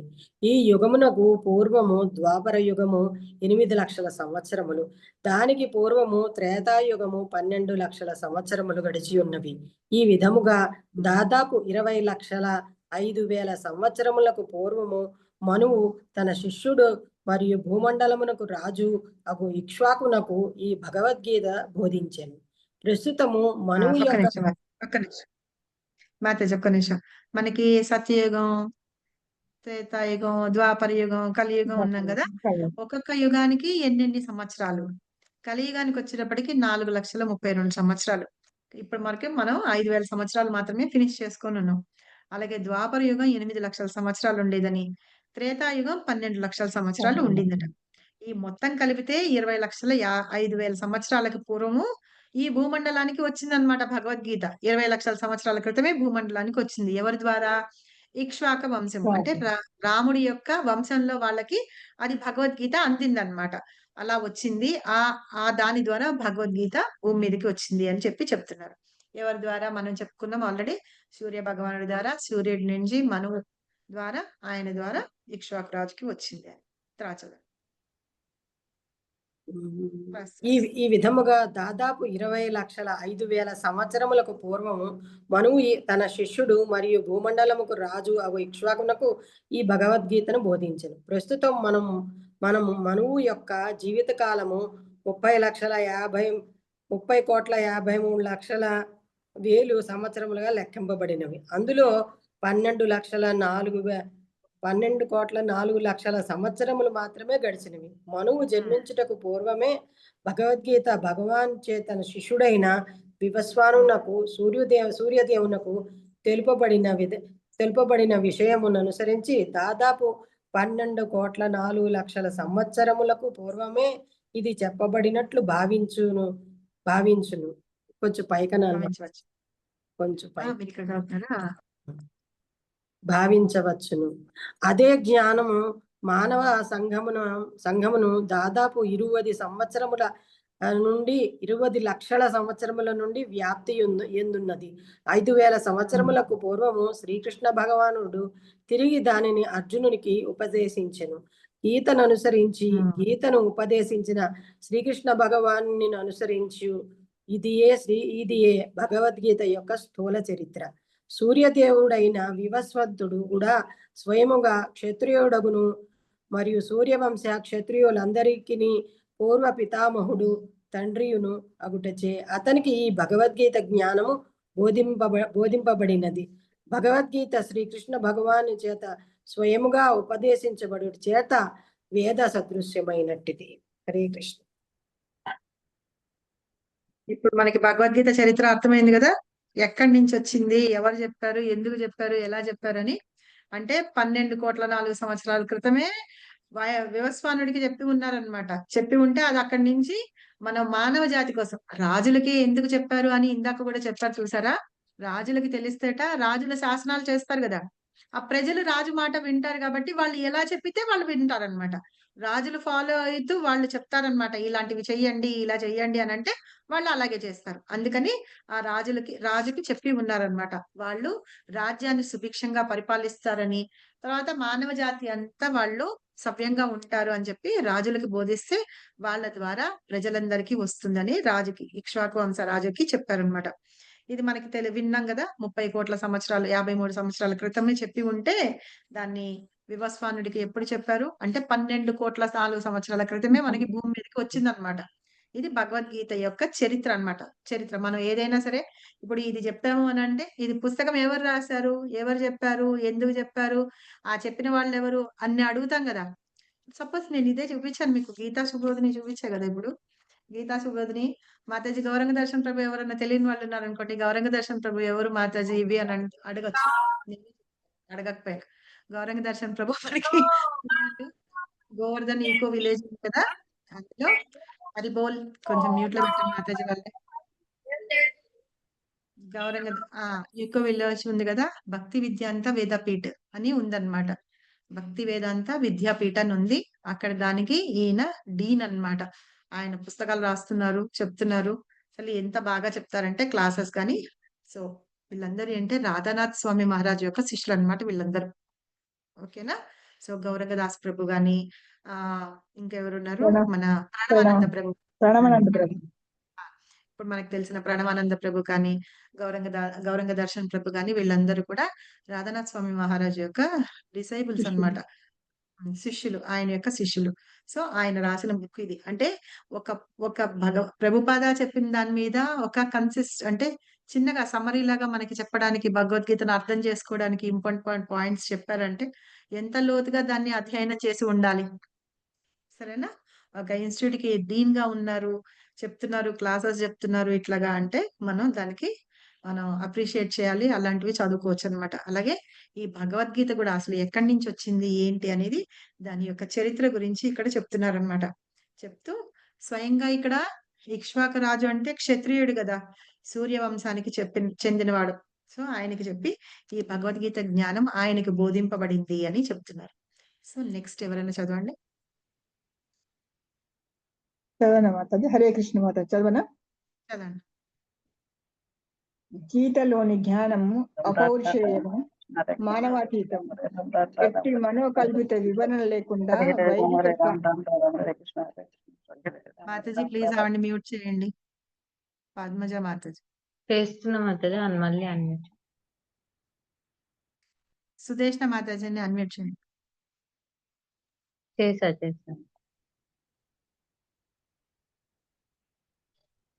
మాతాజీ మీరు అన్మ్యూట్ చేసుకోండి. సుదేష్ణ మాతాజీ. చదవండి. ఓకే మాతాజీ.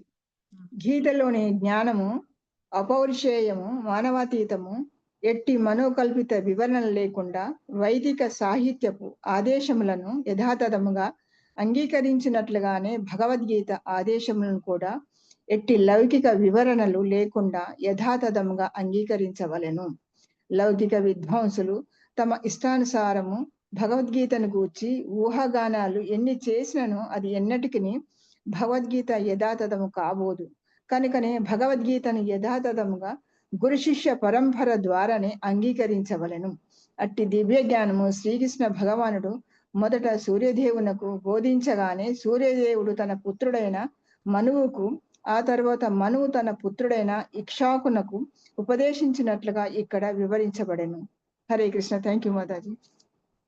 మాతాజీ హరే కృష్ణ. ఇక్కడ ఏంటంటే అపౌరుషేయం అంటున్నారు. అంటే భగవంతుడు గీతలో చెప్పిన విషయాలు అపౌరుషేయం అన్నమాట. అపౌరుషేయం అంటే దానికి ఇంకా ఎవరు వంక పెట్టడానికి ఏం లేదు. ఇప్పుడు శాసనం అంటే శాసనం అంతే కదా, అది ఫాలో అవ్వాలన్నట్టే. అలాగే కృష్ణ పరమాత్ముడు చెప్పింది ఏదంటే అది మనం ఎవ్వరము దాన్ని మనం కొట్టివేయడానికి లేదు. అది ఆయన చెప్పింది ఏది ఉండే అది కరెక్టే, అది సత్యం అన్నమాట. అది మనం ఫాలో అవ్వాలని. కాబట్టి ఏంటంటే భగవద్గీతలో కృష్ణుడు చెప్పినవన్నీ కూడా మనకి ఇన్స్ట్రక్షన్స్ ఇస్తున్నారు. మీరు ఇలా ఉండండి, అలా ఉండండి అని. ఎవరి ద్వారా ఇస్తున్నారు? అర్జునుడి ద్వారా ఇస్తున్నారు అన్నమాట. సో మనం అవి తీసుకొని మన జీవితంలో కూడా అప్లై చేసుకోవాలి. ఇది ఎలాగైతే కృష్ణుడి ద్వారా వివస్వానుడికి వెళ్ళి అట్టించి మనువుకి వచ్చి, మనువు నుంచి ఇక్ష్వాకుకి వచ్చిందో పరంపరలో, అలాగే మనం కూడా అలా ఆ లైన్ లో వచ్చిన గురువులు ఎవరైతే ఉంటారో వాళ్ళ ద్వారా మనము చదువుకోవాలన్నమాట. అందుకనే శ్రీల ప్రభుపాద మనకి ఆ పరంపరలో 32వ గురువు మనకి శ్రీల ప్రభుపాద. ఆయన చెప్పిన దాన్ని యాజ్ ఇట్ ఈస్ గా కృష్ణ పరమాత్ముడు ఎట్లా అయితే యాజ్ ఇట్ ఈస్ గా చెప్పి ఉన్నారో దాన్ని యాజ్ ఇట్ ఈస్ గా మనకి ట్రాన్స్లేషన్ చేసి పెట్టారు. దాన్ని మనం అలాగే యాజ్ ఇట్ ఈస్ గా అర్థం చేసుకోవాలన్నమాట. అది ఇక్కడ ఇందులో గురు పరంపర అనే విషయం ఒకటి, ఇంపార్టెన్స్ ఏంటి, అది పరంపర ఎలా వస్తుంది అని. ఇంకొకటి కృష్ణ పరమాత్ముడు చెప్పింది అపౌరుషేయం, తర్వాత గీత యొక్క చరిత్ర గురించి. సో ఈ 3 పాయింట్లు ఇందులో ఈ శ్లోకంలో చెప్పారన్నమాట. ఓకే,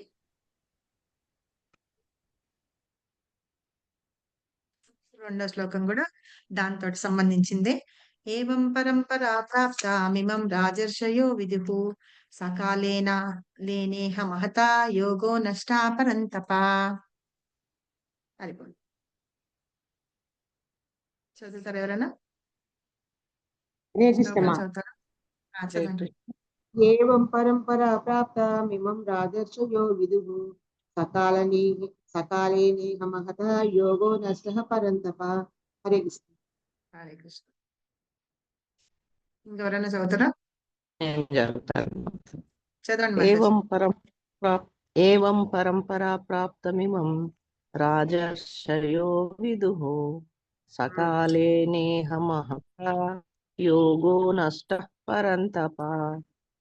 హరే కృష్ణ. ఇంకెవరైనా చదువుతారా? భావం చదవాలి. ఇంకెవరైనా చదువుతారా?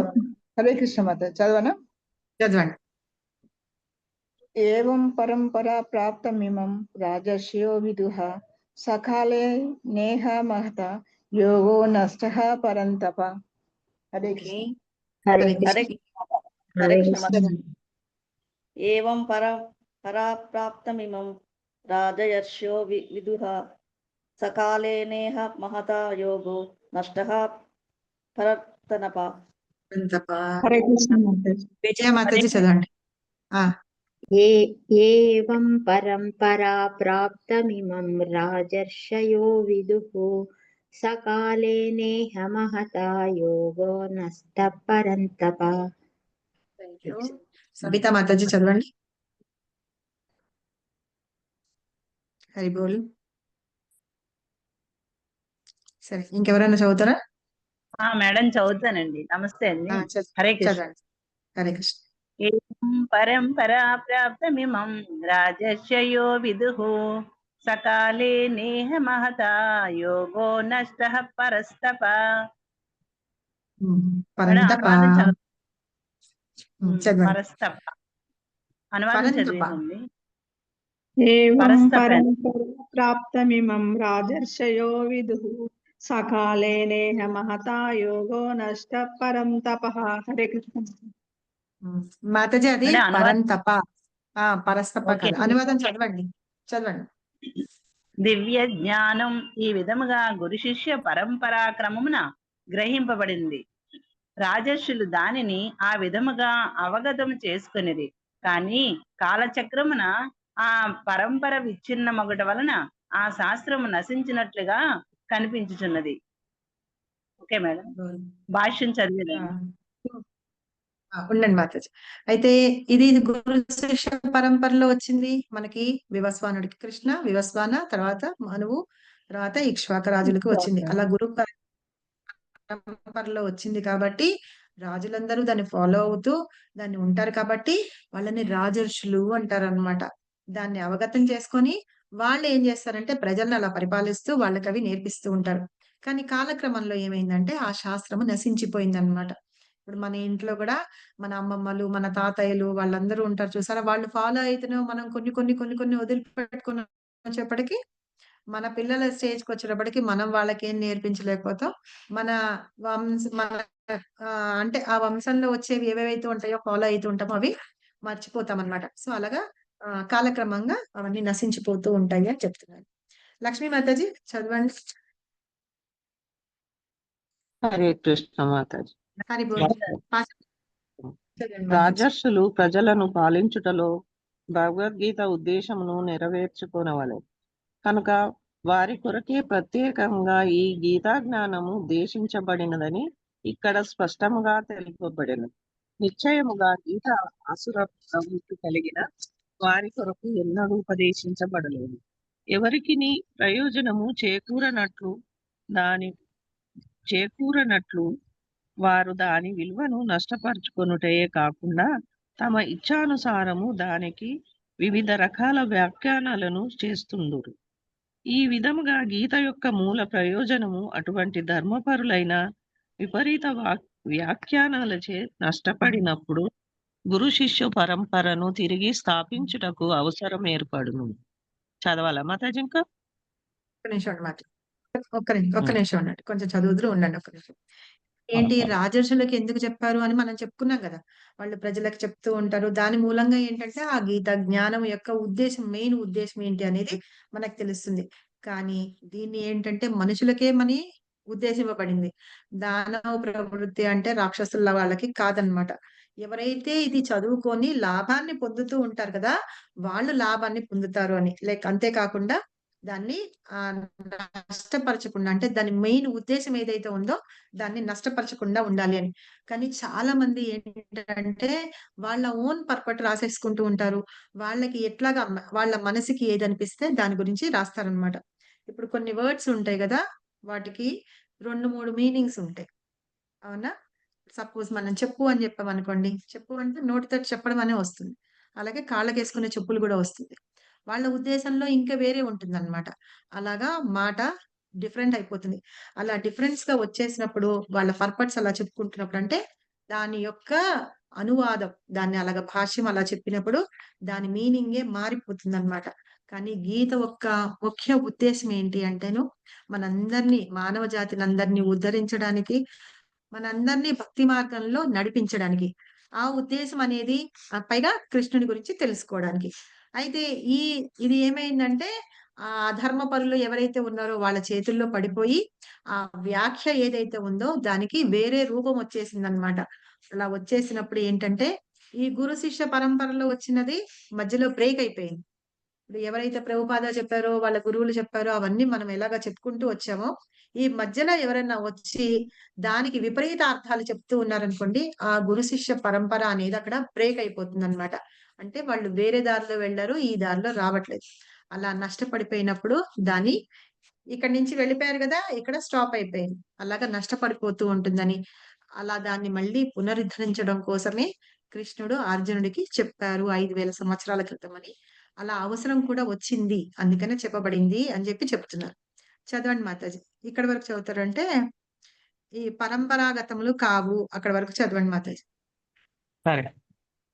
శ్రీకృష్ణ భగవానుడు 5000 సంవత్సరాలకు పూర్వమే దివ్యమైన గురు శిష్యు పరంపర విచ్ఛిన్నమైనట్లుగా గుర్తించి గీతా ప్రయోజనము నష్టమైనట్లుగా కనిపిస్తుండేనని అతడు ప్రకటించాను. అట్లే ప్రస్తుత కాలంలో అనేక రకముల గీతా వ్యాఖ్యానాలు ముఖ్యంగా ఆంగ్లంలో వ్యాప్తిలో ఉన్నను దాదాపు అవన్నీ ప్రామాణిక పరంపరను అనుసరించి ఉండవు. ఎందరో లౌకిక విద్వాంసుల చేత రచించబడిన అసంఖ్యాక వ్యాఖ్యానాల లభించినప్పటికీ దాదాపు వారెవరును శ్రీకృష్ణుని దేవాది దేవునిగా అంగీకరించరు. ఏమైనా వారు శ్రీకృష్ణ భగవానుని వచనములపై ఆధారపడి గొప్ప వ్యాపారములను కొనసాగిస్తున్నారు. ఉండండి మాతాజీ. అయితే ఇక్కడ ఏం చెప్తున్నారు, ఎప్పుడైతే ఆ పరంపర అనేది వచ్చి అక్కడ నష్టం ఏర్పడిందో అని పునఃస్థాపించడానికి భగవంతుడు అనుకున్నాడు అనమాట. వచ్చి మళ్ళీ నేను భగవద్గీతని నేను అందించాలి అని. ఎందుకంటే ఆ భగవద్గీత యొక్క ప్రయోజనం అనేది అక్కడ నష్టపడిపోయింది అని తెలుసుకొని ఆయన మళ్ళీ భగవద్గీతని వస్తుంది ఎలాగూ అని చెప్పి కృష్ణుడికి చెప్పారు. కృష్ణుడు అర్జునుడికి చెప్పారంటున్నారు అనమాట. అయితే ఇప్పుడు ప్రస్తుత కాలంలో ఈ భగవద్గీతని ఏంటంటే చాలా మంది వాళ్ళ ఇష్టం వచ్చినట్టుగా వాళ్ళు ట్రాన్స్లేషన్ చేసుకుంటూ దానికి కావాల్సిన పర్పట్లు అంటే భాష్యాలు చెప్తూ ఉన్నారు. అది మంచిది కాదు అని చెప్తున్నారు. అలాంటి వాళ్ళు ఏంటంటే కృష్ణుడిని దేవుడిగా అంగీకరించారనమాట. అంగీకరించకుండా వాళ్ళ ఇష్టం వచ్చినట్టుగా ఏవో ఒకటి రాసేస్తున్నారు అని.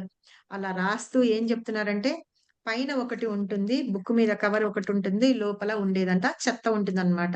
అది తీసుకొని వాళ్ళు ఏంటంటే వ్యాపార ధోరణి కోసం వాళ్ళు అలాగా ప్రచారం చేస్తూ వాళ్ళు డబ్బులు సంపాదించుకుంటున్నారు అని చెప్పి చెప్తున్నారు.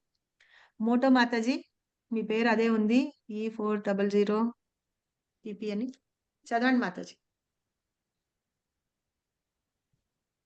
దాన ప్రవృత్తి ఇది దాన మాతాజీ పిల్లలు చదువుతున్నారు కదా అందుకని మాతాజీ ఫినిష్ చేయండి. ఆవిడ పేరేంటో మోటో అని ఉంది. అదే అసుర ప్రవృత్తి. సరే మీరు చదువుతారా కంప్లీట్ చేయమంటారా ఎవరినన్నా? నేను చదివేదండి. గీతా జ్ఞాన ప్రయోజనము నశించినట్లు కనిపించుచున్నదని ప్రకటించను. అక్కడి నుంచి చదవాలి కదండి. అదే విధముగా శ్రీకృష్ణ భగవానుడు 5000 సంవత్సరములకు పూర్వం గుర్తించి గీతా జ్ఞాన ప్రయోజనం ఇక్కడ శ్రీకృష్ణ భగవానుని వచనములపై గొప్ప వ్యాపారము మాత్రము కొనసాగుచుండును. తర్వాత ఇది దానవ ప్రవృత్తి. ఏలయన దానవులు భగవానుని నమ్ముకున్నను భగవదాస్తిని మాత్రం అనుభవింపవలనని కోరుచుందురు. గురు శిష్య పరంపరలో స్వీకరింపబడిన దానవులు గొప్ప వ్యాపారం మాత్రం కొనసాగించుచుందరు. ఇది దాన ప్రవృత్తి. ఎందుకనగా దానవులు భగవానుని యందు విశ్వాసమును ఉంచకున్నను భగవానుని సంపదలను అనుభవించవలనని వాంఛించుచుందరు. గురు శిష్య పరంపరాగతమైన వివరణలతో కూడిన భగవద్గీత సంపుటములు ఆంగ్ల భాష యందు వెలువరించుట అవసరమై ఉన్నందున ఈ రచనాయత్నము చేయబడుచున్నది. యథాతథంగా అంగీకరించబడిన భగవద్గీత మాతది కొద్దిగా పైకి అంటారు.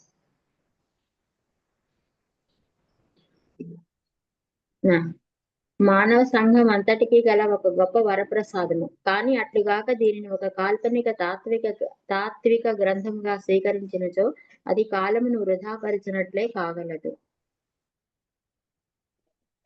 అయితే ఇప్పుడు ఏంటంటున్నారంటే ఎవరైనా సరే వాళ్ళ భగవద్గీత తీసుకొని వాళ్ళ ఇష్టం వచ్చినట్టుగా ట్రాన్స్లేట్ చేసేసుకొని వాళ్ళ బిజినెస్లు పెంపొందించుకోవడానికి, అంటే వాళ్ళు డబ్బులు సంపాదించుకోవడానికి చేస్తున్నారు. కానీ కృష్ణ భగవానుడు యాక్చువల్ గా గీతలో ఏది చెప్పారో అది చెప్పట్లేదు అనమాట.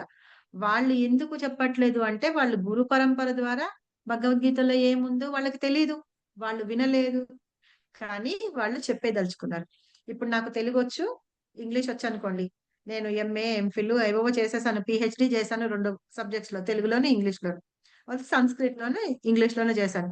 ఇప్పుడు దీన్ని ఏం చేస్తానంటే దీన్ని ఉన్నది ఉన్నట్టుగా తీసుకొని ఇంగ్లీష్ లోకి ట్రాన్స్లేట్ చేస్తాను అనమాట. ఎందుకంటే నేను ఎంఏ చదివాను, పిహెచ్డి చేశాను, అన్ని చేశాను కాబట్టి నేను చదువుతాను. కానీ అక్కడ మనం అర్థం చేసుకోవాల్సింది ఏంటంటే కృష్ణుని యొక్క తత్వాన్ని, కృష్ణ భగవానుడి గురించి అర్థం చేసుకోవాలి. అది అక్కడ లోపిస్తుంది అనమాట. అందుకని అది ఒక బిజినెస్ లాగా అయిపోయి వాళ్ళు చేస్తున్నారని, అలాగా చేయడం ఒక దాన ప్రవృత్తి అంటున్నారు. కాబట్టి భగవద్గీత ఎలా ఉందో యాజ్ ఇట్ ఈస్, కృష్ణ భగవానుడు ఎలా చెప్తారో దాన్ని యాజ్ ఇట్ ఈస్ గా శ్రీల ప్రభుపాద ట్రాన్స్లేట్ చేసి మనకి అందించారనమాట. అందుకని దీన్ని భగవద్గీత యథాతథంగా చెప్పడం అనేది కూడా చాలా గొప్ప వరంగా భావించాలి. ఎందుకంటే మనకి ఇప్పుడు ఉన్న ఈ సిచ్యుయేషన్ లో మనం కృష్ణుడి గురించి తెలుసుకోవడం అవన్నీ చాలా ఇంపార్టెంట్ అన్నమాట.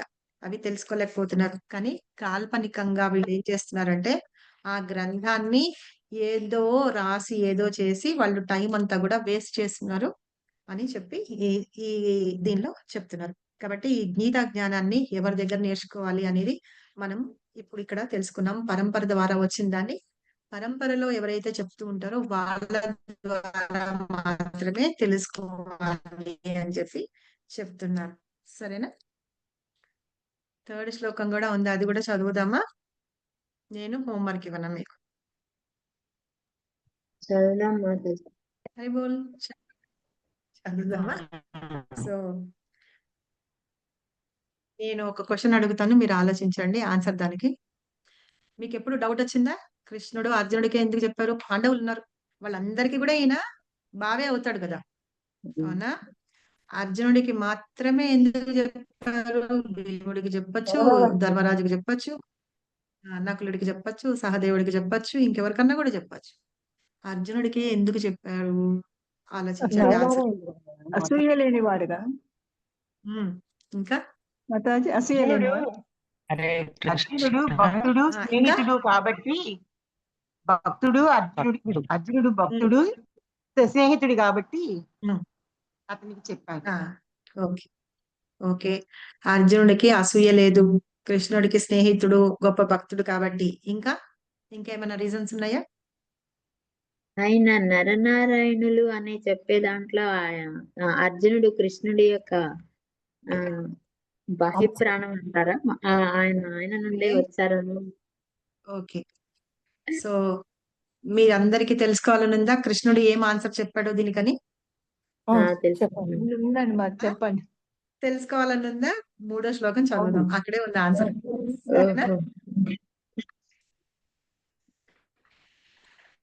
ఇందులో కూడా స్నేహితుడివి భక్తుడివి శ్లోకంలో ఇదే చెప్తున్నారు అనమాట. ఏవాయం మాయతేత్య యోగః ప్రోక్తా పురాతనః భక్తోసి మే సఖా చేతి రహస్యం హేతదుత్తమం. ఓకే, చదవగలరా ఎవరన్నా? చెప్పనా, రిపీట్ చేయనా? ఆన్సర్ చెప్పారండి, మ్యూట్ లోకి వెళ్ళిపోయి. ఆన్సరు కృష్ణుడు ఏం చెప్తున్నాడు అర్జునుడికి, అది ఇక్కడ చదువుదాం. ఓకే చెప్పేసారు. ఓకేనా? సయేవాయం మహతే యోగ ప్రోక్తః. చదవండి. సయేవాయం మయా తేత్య యోగ ప్రోక్తః పురాతనః భక్త్యోసి మే సఖా చేతి రహస్యం హేతుదుత్తమం. హరే కృష్ణ. స ఏవాయం మాయాతేద్య యోగః ప్రోక్త పురాతనః భక్తోసి మే సఖా చేతి రహస్యం హేతదుత్తమం. హరే కృష్ణ. సయేవాయం మయా తేద్య యోగः పురాతనः భక్తోసి మే సఖా చేతి రహస్యం హేతదుత్తమం. హరే హరే కృష్ణ కృష్ణ. చదవండి. మాతాజీ. సైవాయం చేద్యా యోగః ప్రోక్తః పురాతనః భక్తోసి మే సఖా చేతి రహస్యం హేతదుత్తమం. హరే కృష్ణ. హరే కృష్ణ.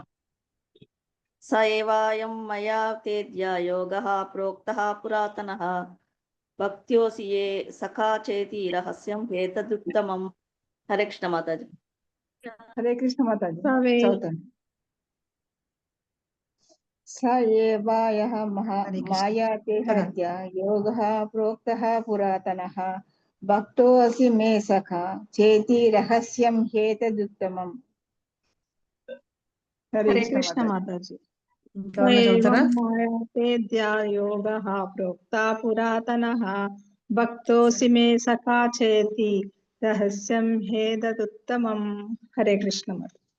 అనువాదం చదువుతాను. కృష్ణ సైవాయం చదవాలా మాతాజీ? చదవండి మాతాజీ. అనువాదం. సయేవాయం మయతే యోగః ప్రోక్తా పురాతనః భక్తోసి మే సఖా చేతి రహస్యం హేత్యదుత్తమం. అనువాదం చదువుతాను. నీవు నాకు భక్తుడవు మరియు మిత్రుడవు కనుకనే ఈ యోగ శాస్త్రపు దివ్య రహస్యమును అవగాహన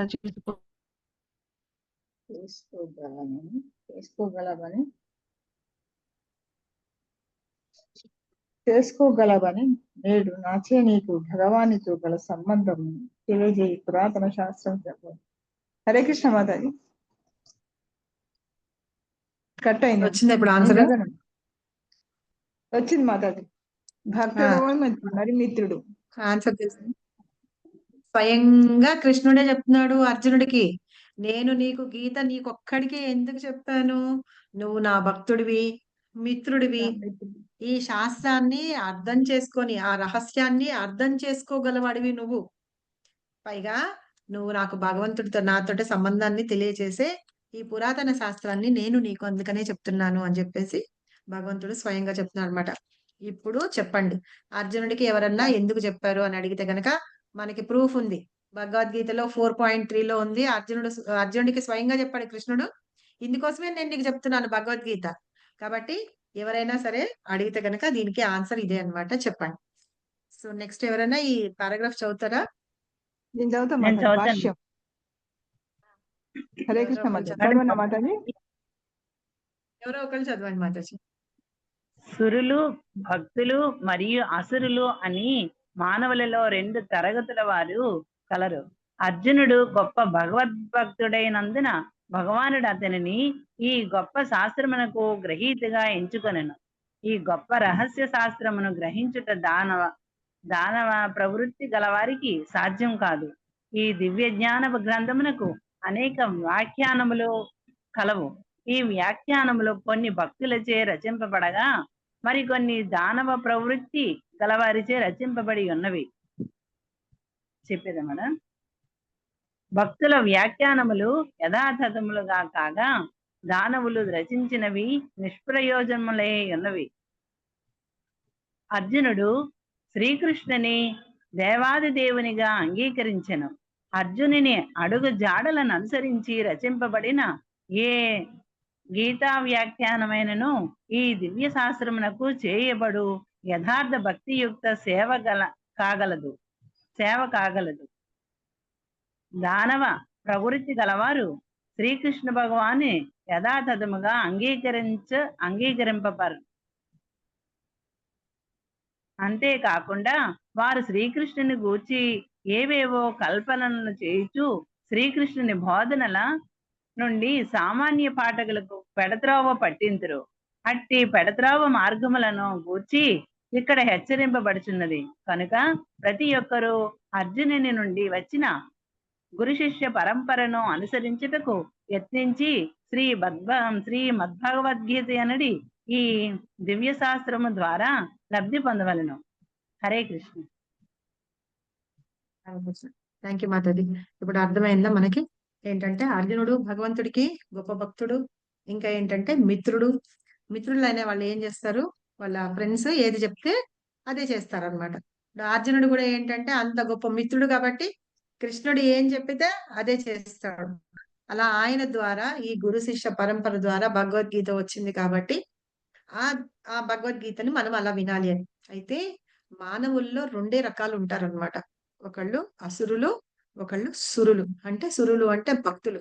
ఎవరైతే భగవంతుడిని అర్థం చేసుకున్నారో వాళ్ళని సురులు అంటారు. అంటే దేవతలు అంటారు కదా, అలాగే ఎవరైతే శుద్ధ భక్తుడికి ఉన్న లక్షణాలన్నీ మంచి లక్షణాలు ఉంటాయో వాళ్ళు దేవుళ్ళతోటి సమానంట.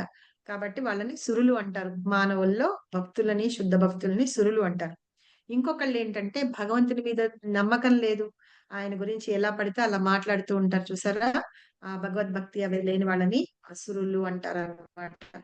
అసలు ఎవరి గురించి అన్నా కరెక్ట్ గా తెలియకుండా వాళ్ళ గురించి నెగటివ్ థింకింగ్ ఉండి అలా ఉన్న వాళ్ళు వాళ్ళ గురించి రాస్తున్నారు అనుకోండి, అది మనం యాక్సెప్ట్ చేస్తామా? అది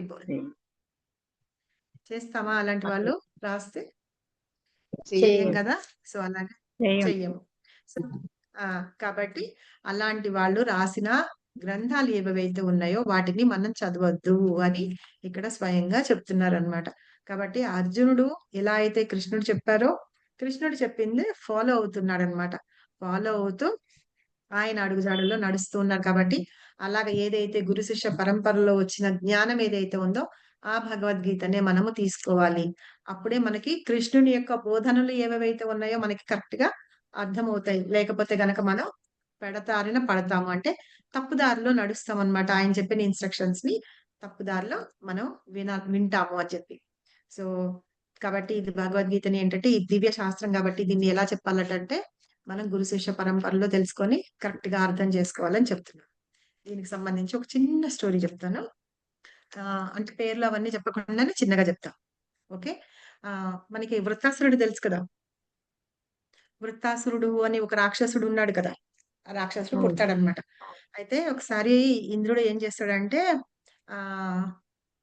తనకి ఈ అసురులు వీళ్ళందరూ వీళ్ళ మీదకి వస్తున్నప్పుడు భగవంతుడిని ప్రార్థిస్తారు. ప్రార్థిస్తే అప్పుడు ఆ ఇంద్రుడికి ఏంటంటే తన బలమంతా తగ్గిపోతుంది అనమాట. బలమంతా తగ్గిపోయినప్పుడు వెళ్ళి భగవంతుడిని ప్రార్థిస్తే అక్కడ అతని పేరు ఏంటంటే విష్ణు ఏదో ఉండాలి, విష్ణు అనేది వస్తుంది. ఆయన దగ్గరికి వెళ్ళు. అతను ఏంటంటే వాళ్ళ తల్లి ఏమో సురులది, సురులు అంటే దేవతల్లాగా మంచి లక్షణాలు ఉన్నవాడు. తండ్రి ఏమో రాక్షసుడు అనమాట. సో వాళ్ళ కొడుకు అనమాట. విష్ణు దూతానో విష్ణు సేనానో ఏదో ఉండాలి ఆయన పేరు. సో వెళ్ళి ఆయన అడిగితే అక్కడికి వెళ్తుంటే కూడా మళ్ళీ ఇంద్రుడికి డౌట్ అనమాట. ఏంటి నేను వెళ్ళిన తర్వాత ఇప్పుడు ఈవిడేమో దేవతల వైపు, తండ్రి ఏమో రాక్షసుల వైపు. ఇప్పుడు నేను దేవతల వాడిని కదా, ఇప్పుడు తండ్రి వైపుకి ఎవరైనా సరే తండ్రి వైపుకి మొగ్గు చూపిస్తారు కొడుకు అని. ఇప్పుడు నన్ను చూపించి నాకేమన్నా కరెక్ట్ గా చెప్పకుండా నన్ను పెడదారిని పట్టిస్తాడా అని అతనికి డౌట్ వస్తుంది. అయినా సరే భగవంతుడు ఏం చెప్పాడు, వెళ్ళమని చెప్పారు కాబట్టి వెళ్తాడనమాట. వెళ్ళి అడిగితే అక్కడ దానికి సొల్యూషన్ ఏదో చెప్తాడు ఇంద్రుడికి. ఎవరు ఆ విష్ణు దూత అనే పేరు సవ్యంగా గుర్తులేదు నాకు సరిగా. ఆయన చెప్తాడనమాట. చెప్తే ఈ ఇంద్రుడు వెళ్ళి చేస్తాడు. చేసిన తర్వాత అతనికి అంత బలం వస్తుంది. బలం వచ్చిన తర్వాత ఫైటింగ్ చేస్తాడనమాట. ఫైటింగ్ చేసి ఈ రాక్షసుని అందరినీ ఇది చేసి తన సింహాసనాన్ని తను అధిరోహిస్తాడు. అధిరోహించి ఆనందంగా ఉంటాడు. అధిరోహించిన తర్వాత కూడా మళ్ళీ డౌట్ అన్నమాట. ఇతను నాకైతే సలహా అయితే చెప్పాడు, మళ్ళీ ఎప్పుడన్నా వచ్చి ఇతను మళ్ళీ వాళ్ళ నాన్నతోటి కలిసి వచ్చి నా సింహాసనాన్ని లాక్కుంటాడేమో అని చెప్పి భయం అన్నమాట. సరే ఒక రోజు వీళ్ళు అందరూ మన తర్పణలు వదులుతూ ఉంటారు కదా, బ్రాహ్మణులు అయితే తర్పణలు వదులుతారు అందరూ. సో అలాగే తర్పణలు వదులుతూ ఉంటే అతను ఏం చేశాడు, తండ్రి వైపు తల్లి వైపు దానికి తర్పణలు వదిలాడు, తండ్రి వైపు వాళ్ళకి చెప్పుకొని తర్పణలు వదిలాడు.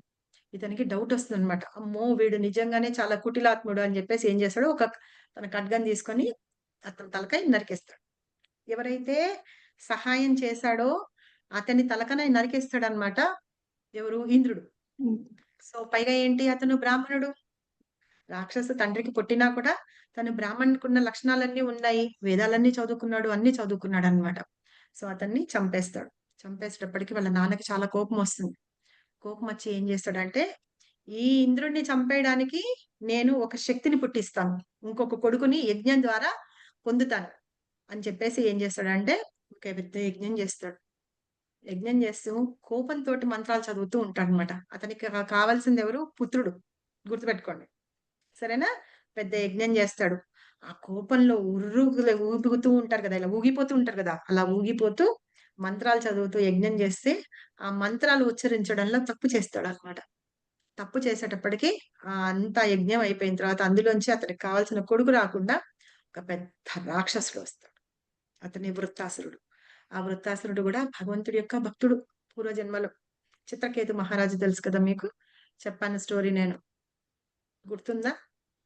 చిత్రకేతు మహారాజు స్టోరీ చెప్పారు మాతాజీ. పిల్లలు ఉండరు.